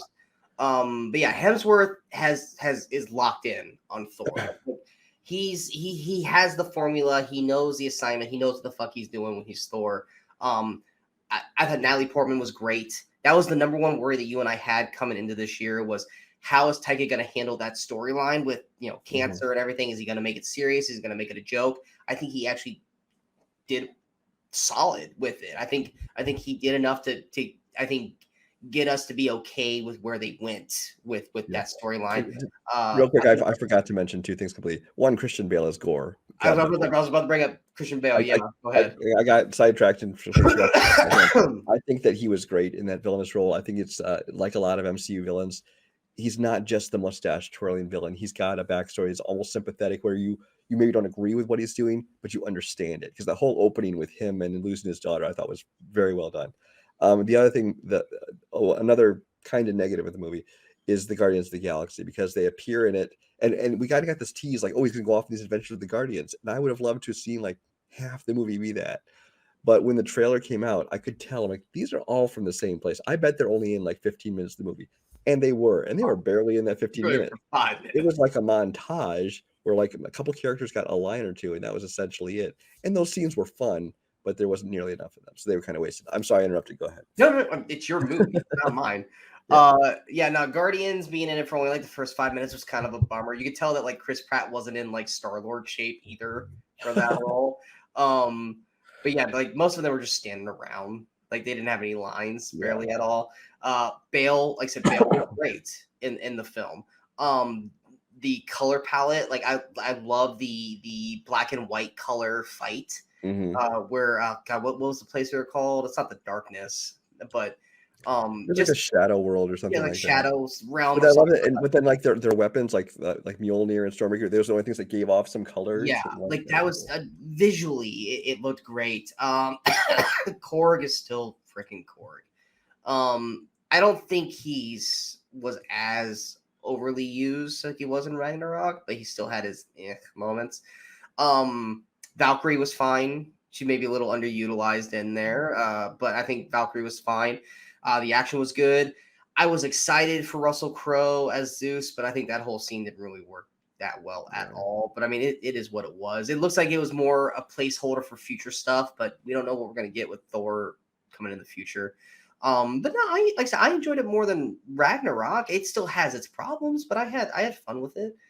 So yeah, it was a solid. I think a lot of people. I think the people that loved Ragnarok, which you and I are kind of in agreement on how we felt about Ragnarok. I think the people that loved Ragnarok don't like Thor: Love and Thunder, but the people like you and I were like, Ragnarok's fine, but it's got its problems. We appreciated Thor: Love and Thunder more because we don't have Ragnarok on a pedestal. And I think that's why we enjoyed that one more than Ragnarok. Going to my number 6, this is a movie that you talked about in the other video for disappointing, and that is The Fabelmans. Unlike what you said in the previous video, I loved the movie aspect of this film. I think Sam, or Steven Spielberg's character basically in this movie, I loved the mindset that Sam had in this film about how he tried to shoot the movies and how he found different ways to stuff like the flashing of the guns and the there was the thing where he did how he got the dirt to shoot up. There were things that he did in there that I was sitting there going, son of a bitch, that's clever. I loved that stuff. And I love that stuff. And I loved all that. And I think the teenage version of that kid, Gabriel, is it LaBelle? Something like that. looks like a young Edward Norton. There's so many scenes in that movie where I was like, he looks like a young Edward Norton. The young kid was fine, but he's not in it long enough for me to really have an establishment towards him. But I think Gabriel LaBelle, if it is LaBelle, I thought he did a great job as Teenage Sam. I know you're not a huge fan of Paul Dano. I think Paul Dano was solid in this kind I of. think they're fine. Yeah, I think he was good in that kind of reserved role kind of thing. I think Seth Rogen had a really great scene with that moment with him and Sam on the sidewalk. Michelle Williams, I thought, was great in the role. She does overact it a little bit. I'm not going to defend her on that, but there are moments though where she is actually really, really good. Julia Butters has a great scene in the film. I do think the movie does kind of lose its way a little bit when they go to California, because then it becomes about high school love angst and anti-Semitism with bullies, which I was like, I don't really want to watch this. But after about 10 minutes, it kind of, you either kind of just get used to it or it finds a better groove for it, and then you do like the whole like beach party thing, and the way he shot that, I thought that was fun. Then you got the final scene with him and it was a John Ford. What was the director that he was? Yeah, I liked that. John Ford. Yeah. I really liked how this film was put together. I think even the family drama of it all, watching how he picked up on it, because even in the very first scene, I was like, I think there's something going on here, but I could just be overthinking it. And then you start to see how he's figuring out. I was like, oh crap! And I Judd Hirsch, I think, had a great scene in the one scene he had. I think there's a lot of greatness in here. And while yes, there's a lot of family drama, I think the family drama was woven in really well to the point where it did affect his filming, like to the point where he didn't want to film anymore, because him filming is how he discovered this thing that effectively was killing him and internally with his family. And because of that, he kind of blamed it on that. And I loved that personal struggle he had with that. And it wasn't for that girl, which that relationship really struck home to me, because that reminds me of a relationship that I had. So that relationship really kind of messed with me a little bit while watching the movie. Maybe that's why I hold a little bit more personal to it than you did. But I actually thought The Fabelmans was actually a really, really well done movie. I actually enjoyed it quite a bit. But I also knew that you weren't going to enjoy it because you weren't looking forward to it once the first trailers came out for it. Because you were all like, this looks not that good. So when you told me you didn't like it, I was like, well, I expected that, Brian. And again, it didn't make my worst list. It just made my disappointed list, because I would have rather seen more focus on his growing up and learning filmmaking and things like that. Yeah, I think if it had continued where it ended, I think you would have loved it more than it being more about his teenage years and younger years. I think if it had gone to him actually developing his art, I think that's more the movie you probably would have wanted to see, which I would have loved to have seen that too. But we're not going to get a sequel to The Fabelmans. It's stupid. But my number 5 is a movie that you've already talked about, and that is Spirited. When you told me about this movie, which was Ryan Reynolds and Will Ferrell in a musical Christmas Carol, I was like, that's not real. And you showed me that one like still photo. I'm like, that's all there was. That's another one. All there was a still photo until like 3 weeks before it came out. Yeah, and I was like, this doesn't seem real. And then they finally came out with the trailer, and I think you and I both saw the trailer. Were like, we'll see how it is. I mean, we're not excited, but I love Ryan Reynolds, and I agree. Will Ferrell, he's either really on or he's not. It's a roll-to-roll basis. And personally, I don't care about the Christmas Carol. I was never a fan of any of the Scrooges. I didn't care for Bill Murray's Scrooge, even though I love Bill Murray. I just don't give a shit about that story. So coming into this, it was more Ryan Reynolds and Will Ferrell that sold me. It was going to be based off of them. I like the music. I like La La Land and Greatest Showman, and what was the third movie you said? Well, Dear Evan Hansen. I don't think you were. As much as I have problems with Dear Evan Hansen, it wasn't the music that I had a problem with. It was the performances and the story. The music was good. And throughout Spirited, I could hear the beat of The Greatest Showman in there. I'm like, I'm hearing Greatest Showman in here. What I love about Spirited, because the music, I loved it. I liked it. I didn't love it. except for Good Afternoon. Good Afternoon is fantastic. What I loved about this story is it took a story that is tired, repeated, and stuff like that. And this is something that you and I have mentioned quite a bit. You can take a story that's been done 1,000 times, but if you do something unique with it and you have a great cast and a great story with it, you can make this story feel new. And that's what Spirited did. Spirited took a story that we've heard and watched hundreds of times, and they did enough twists and enough shocks throughout the film to make it feel unique, to make it feel its own. There's a twist in the middle of the film with a character that when they did that, I was like, oh crap. Oh, I really, really like that. And then they doubled down on that near the end of the film. And it changed the whole dynamic of how this film was going to be, because you thought, okay, I'm just watching A Christmas Carol. And then it wasn't about A Christmas Carol. It was about these characters and this situation, which that is what the whole greatness about film is it's making you look over here and then it's coming up from behind with something better. And that is what's so great. Will Ferrell is fantastic in this film. Ryan Reynolds, fantastic. Octavia Spencer, who knew she could sing?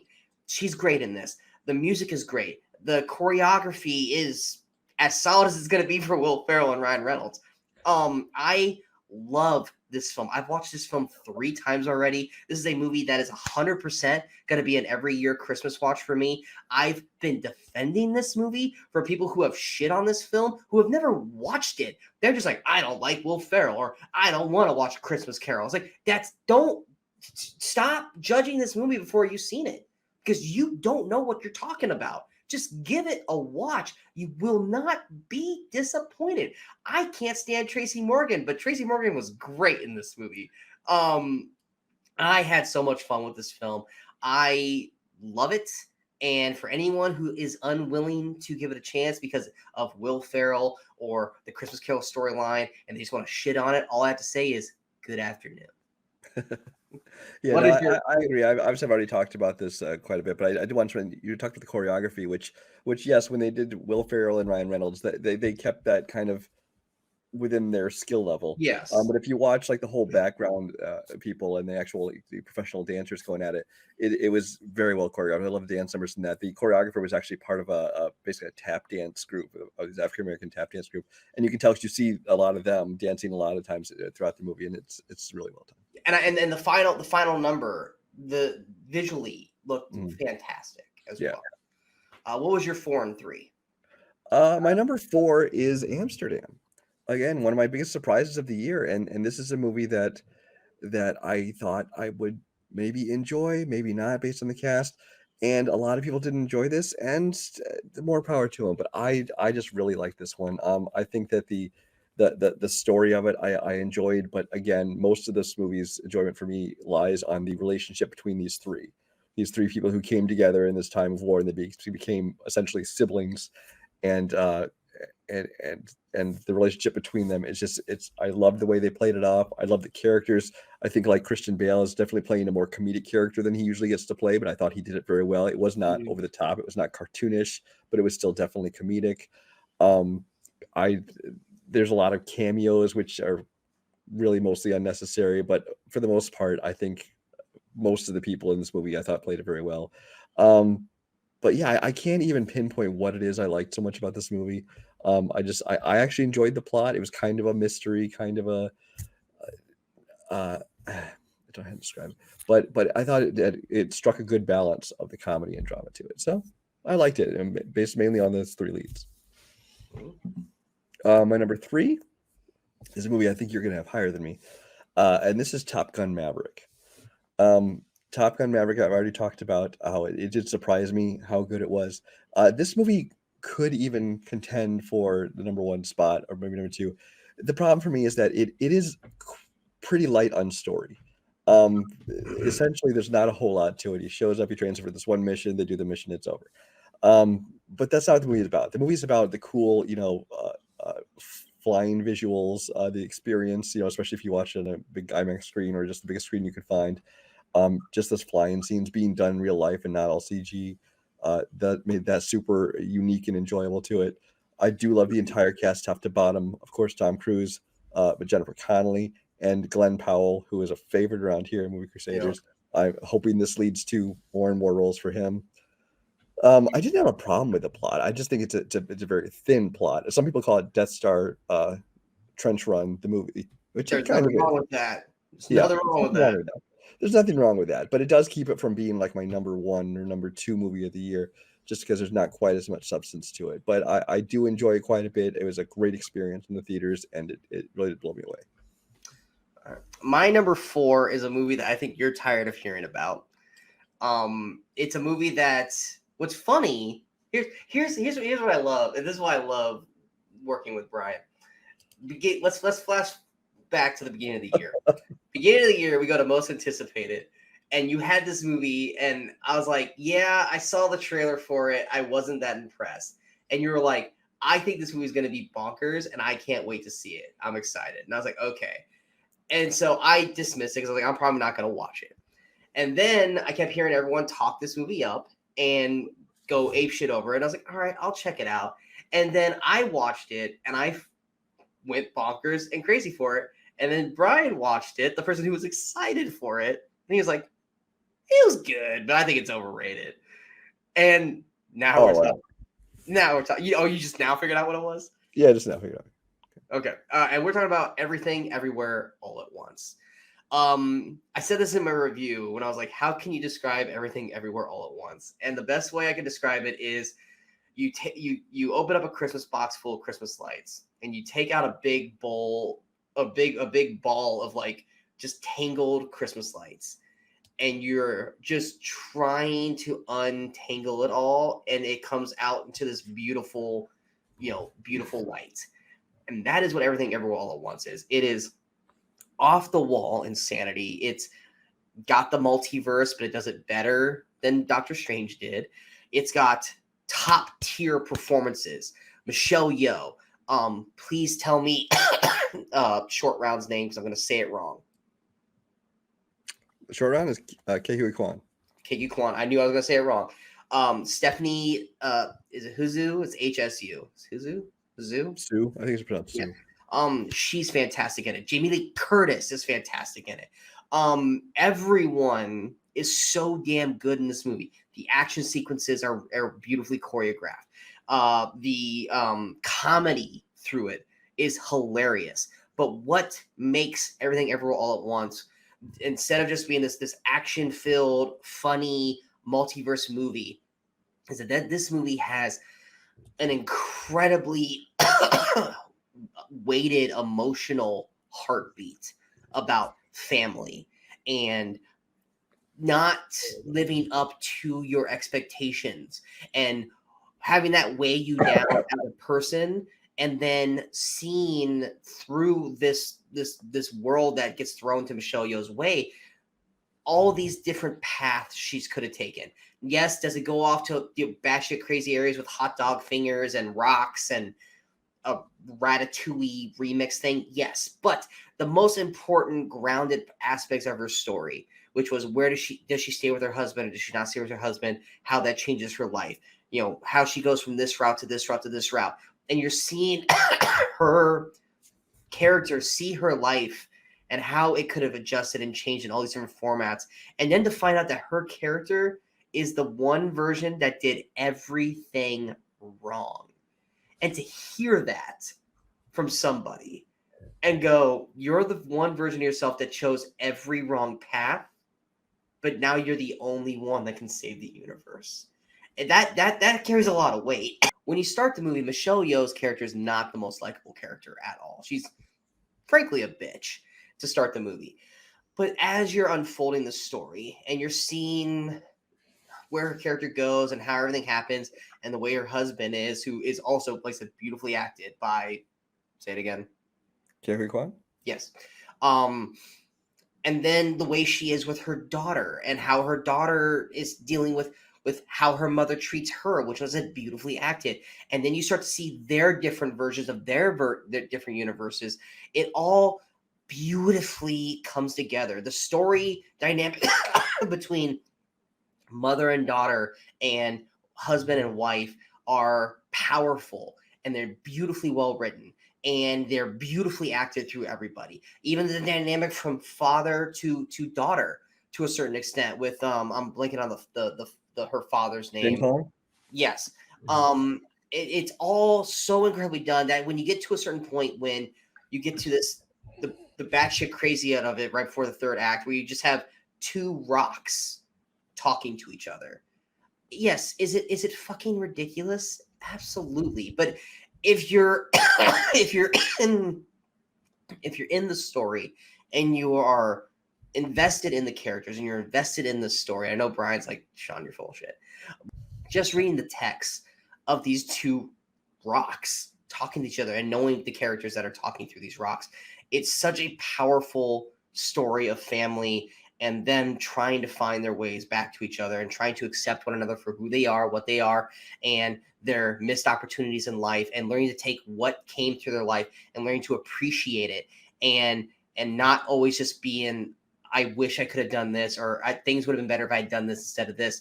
Everything Everywhere at Once is I don't want to say it's a masterpiece in filmmaking, because they do things in the movie that don't work, but for the most part, it is clever. It's original. It's much like RRR. It's off the rails insane. And if you're on board with it, you're going to have an incredibly fun ride. If you're not on board with it, then it's not going to be for you. But I was on board with it. I've watched it a few times over the year. And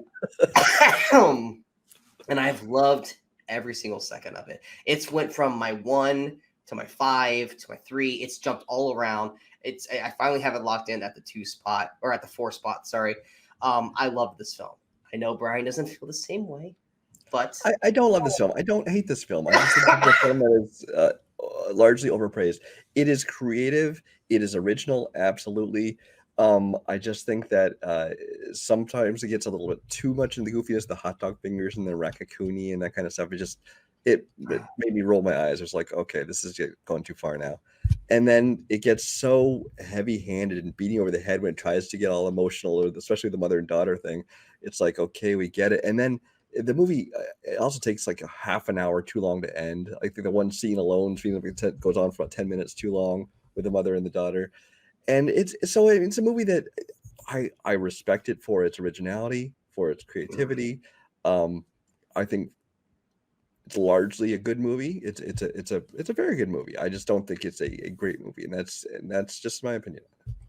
There's nothing wrong with that. I don't fault anyone else for liking it. I just don't like it as much as they do. Yeah, it's not the Batman, which Brian actually gets angry.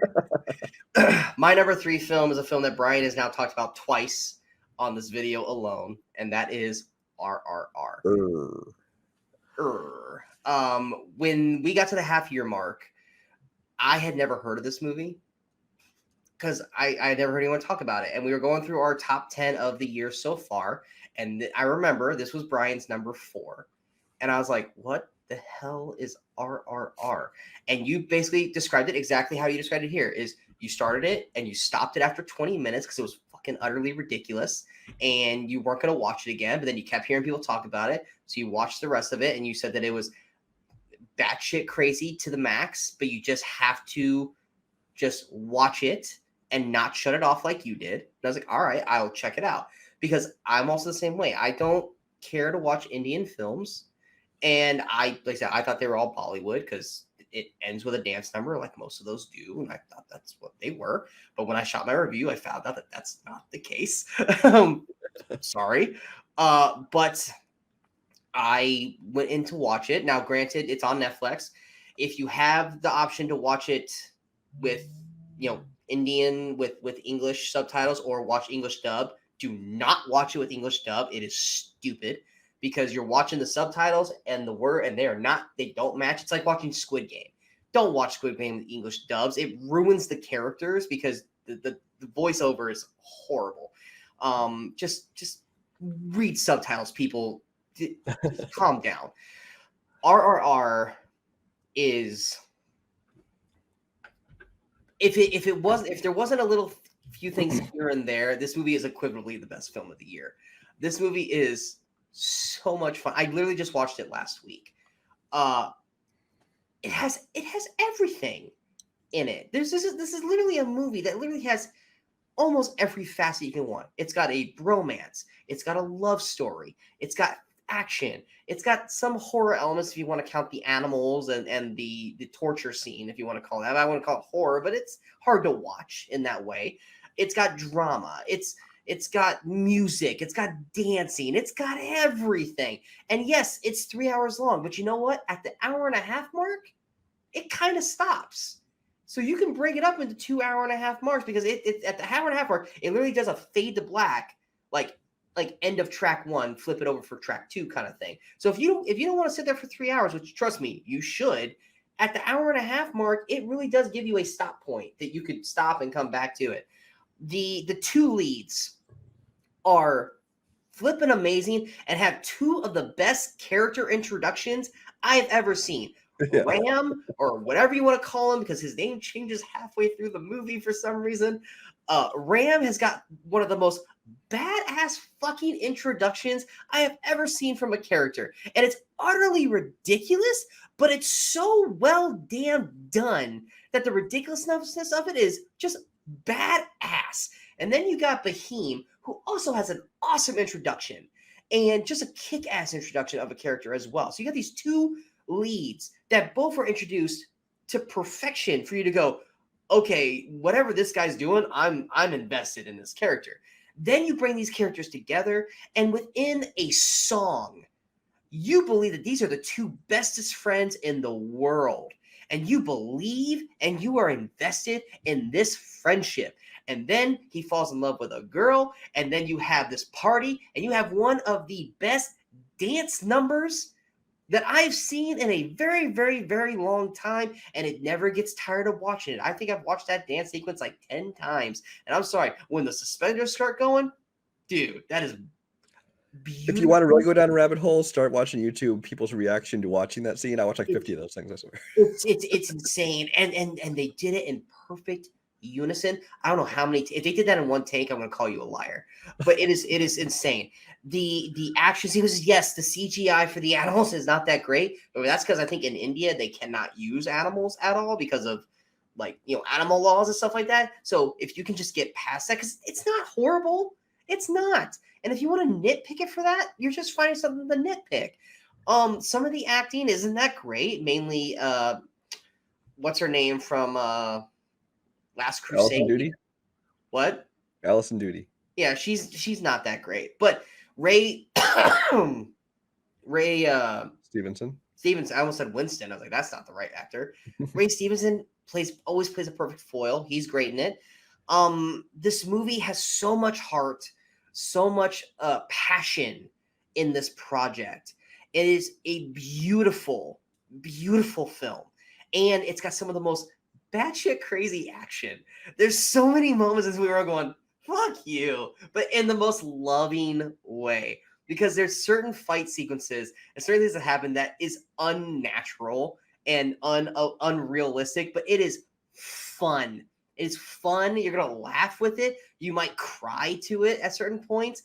At the end of the day, RRR is hands down the most fun I've had watching in a movie all year long. Yes, I laughed my ass off during Jackass Forever.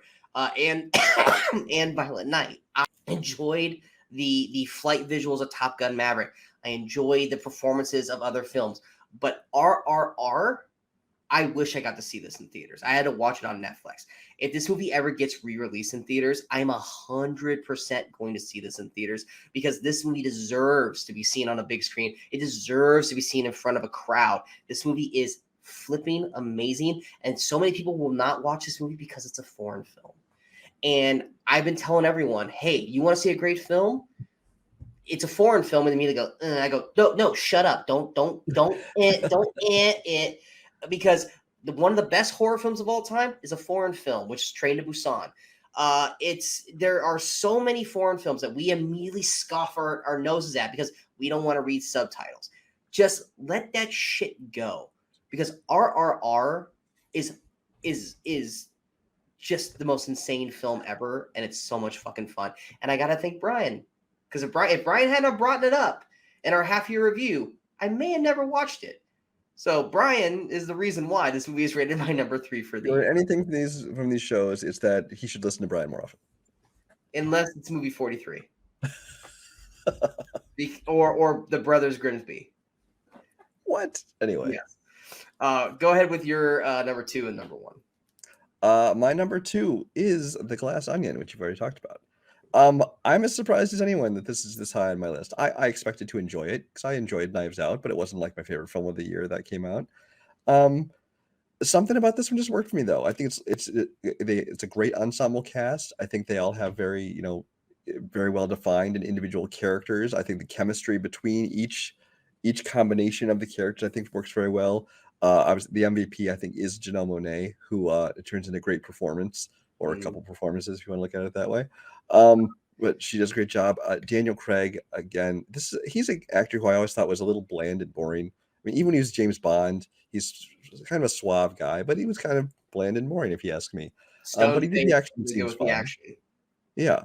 But then ever since he started playing this character, and I think even more so in this one, as he's gotten more comfortable in it, I think he is just having so much fun. Where he plays it, so he's kind of intelligent, but in some ways kind of dumb at the same time. It's kind of fun the way he plays that one up.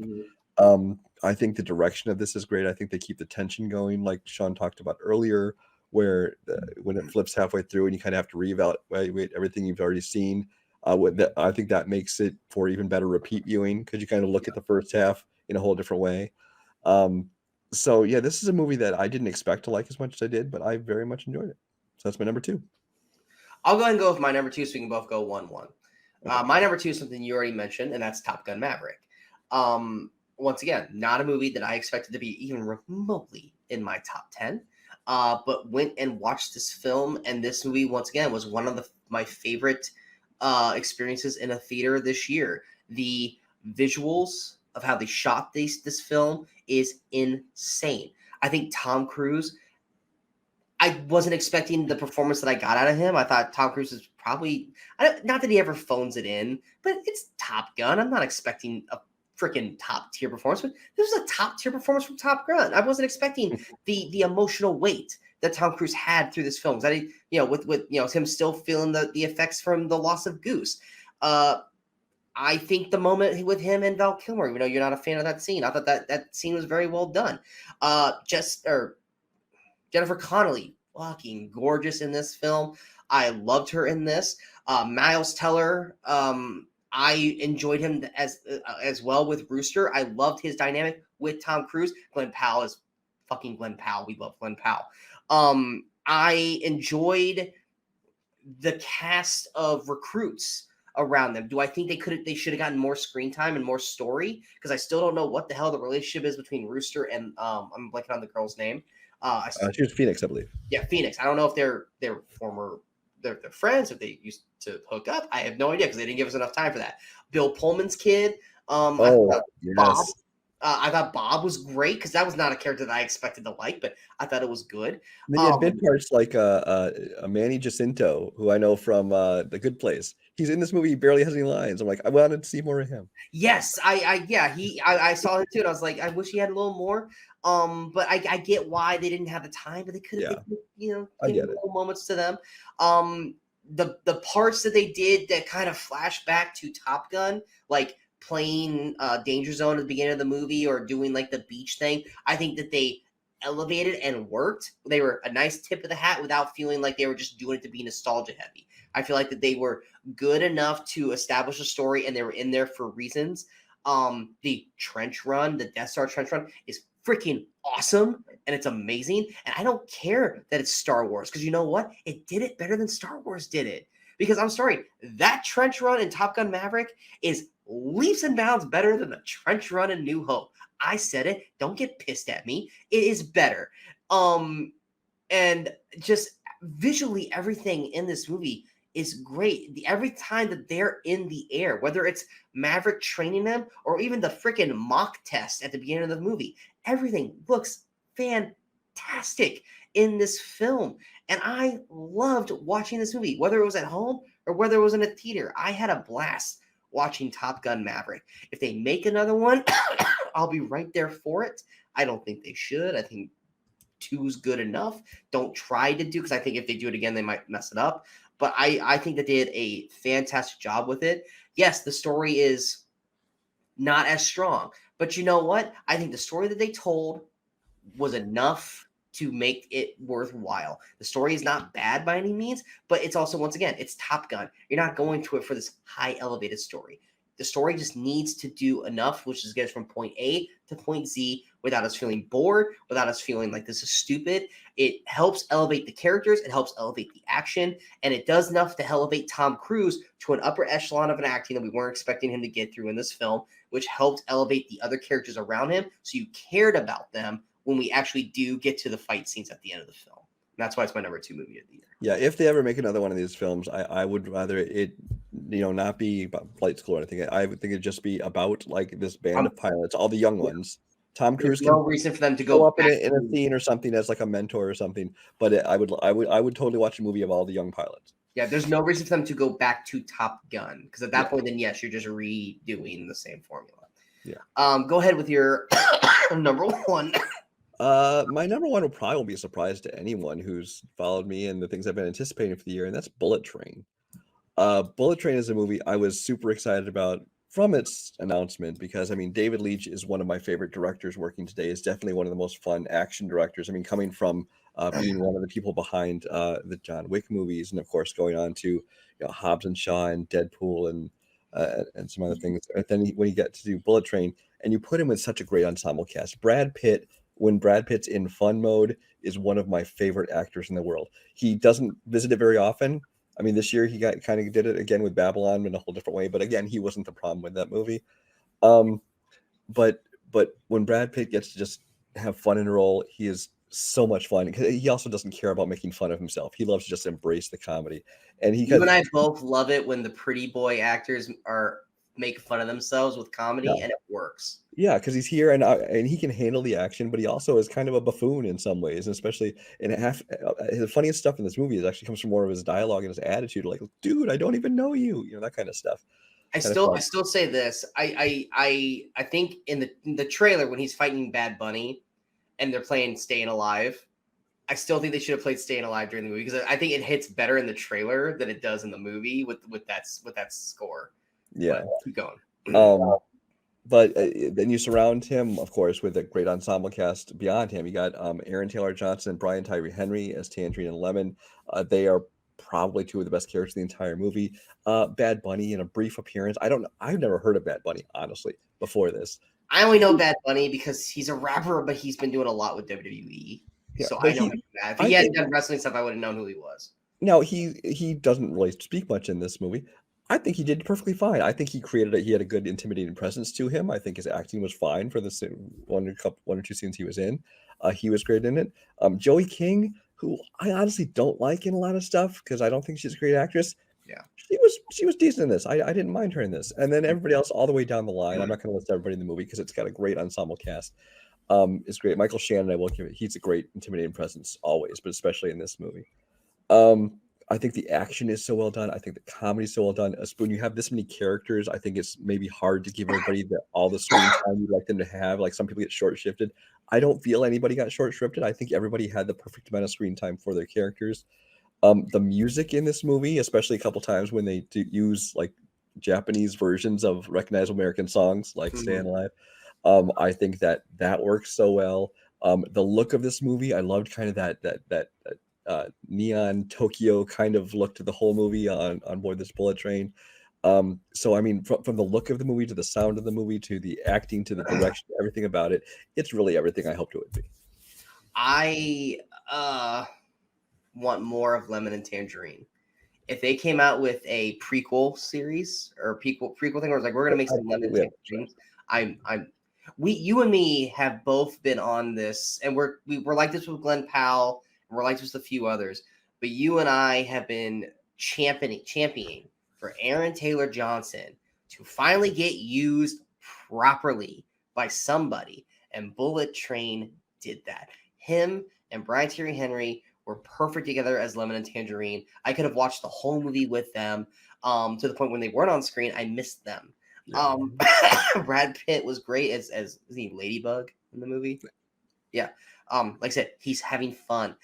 He's not afraid to make fun of himself. The little cameos of certain people in the movie are also hilarious. The only person that didn't get utilized perfectly was Karen Fukuhara. But There yes, is that. There yes, is that. Karen Fukuhara was completely underutilized. Bad Bunny, I thought was great for his little moment.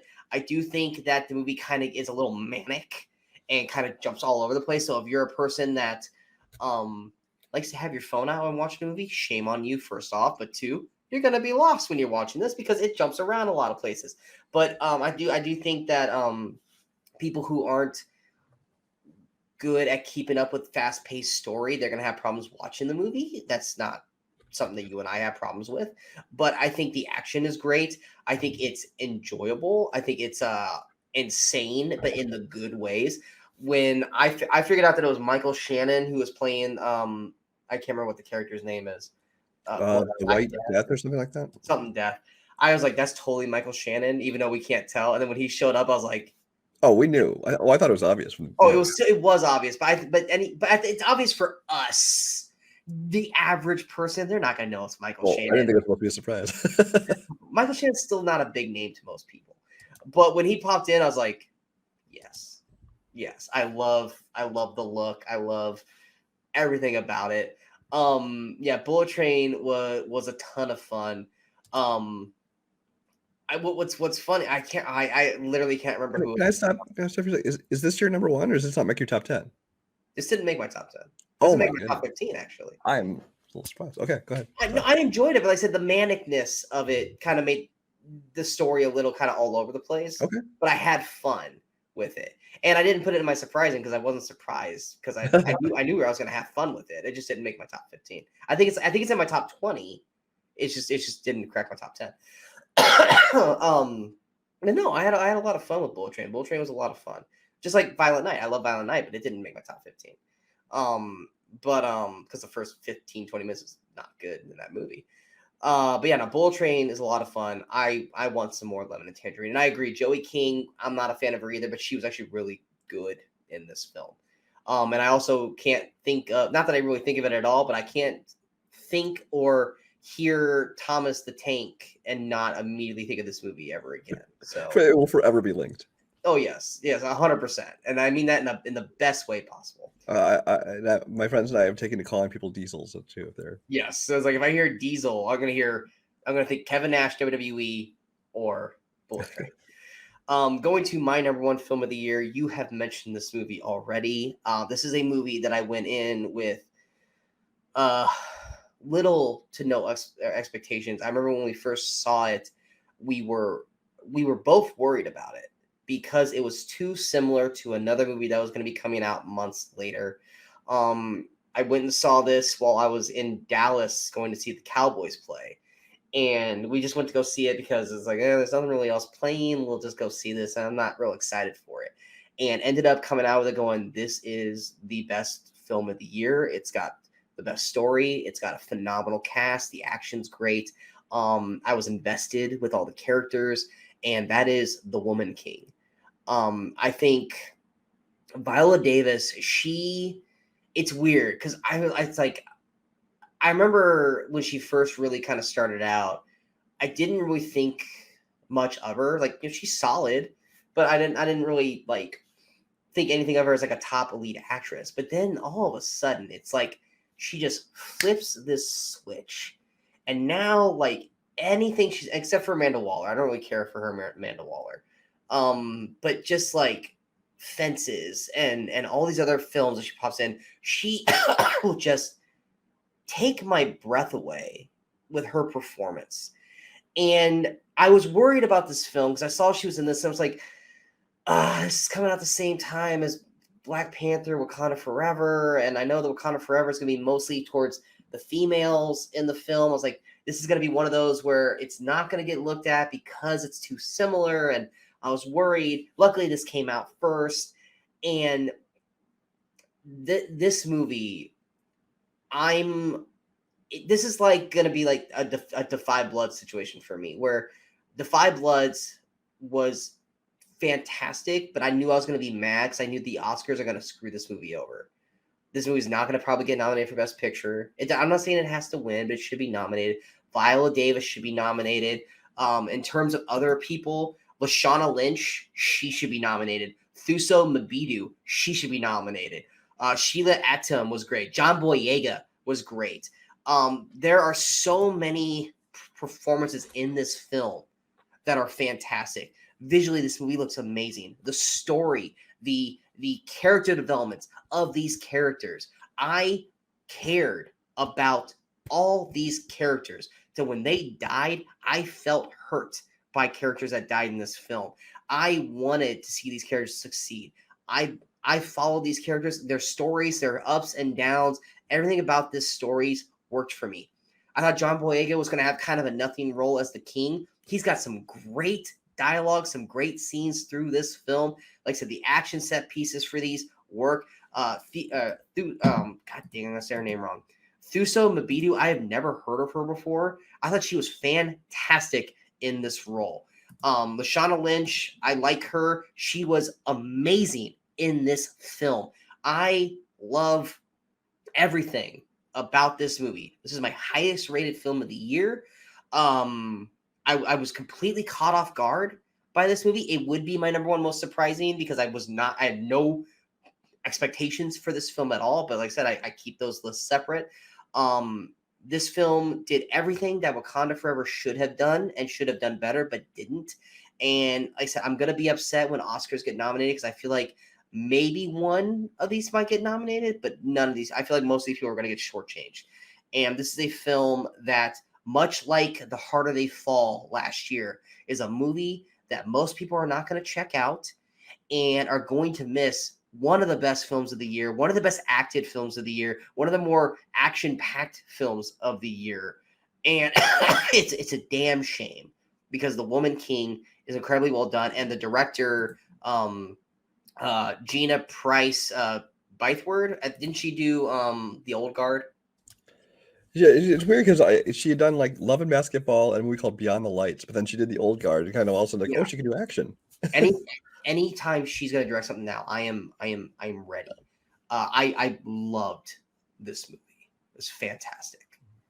And I just watched it last week because I was finalizing my list and I was like, do I still think this movie's the best film of the year, or was I just really caught up in the moment when I watched it? And I watched it last week and I was still like, yep, this And is honestly, this could climb farther on my list. I only saw it the one time. I'm actually probably going to rewatch it again sometime this week.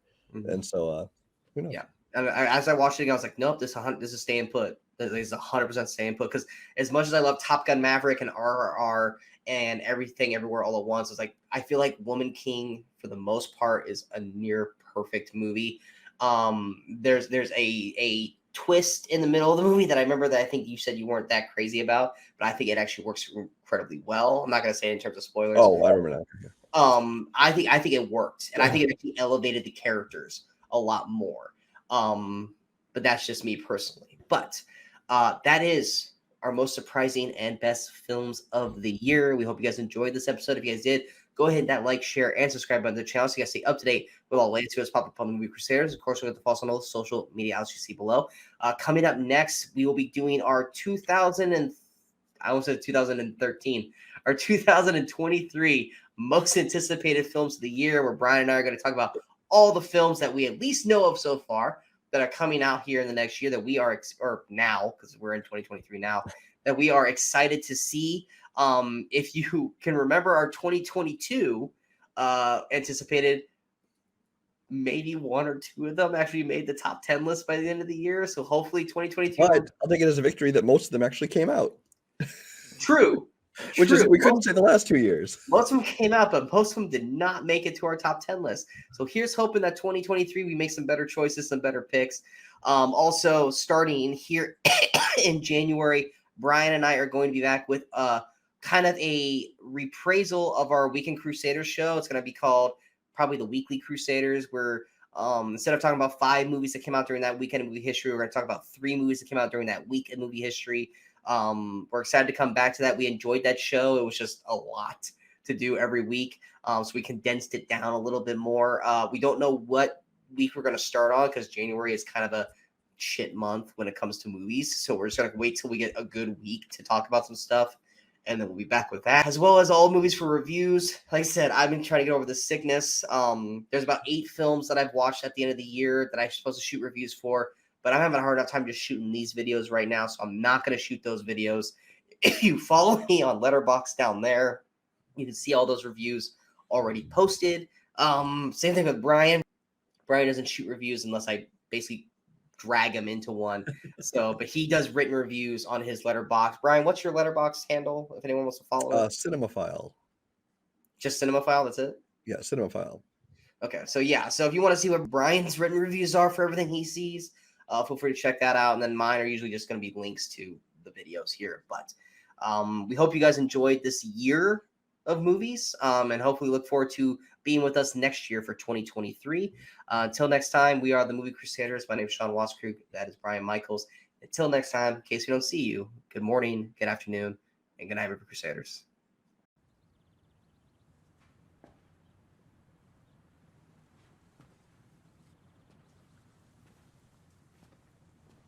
You're still here. It's over. Go home.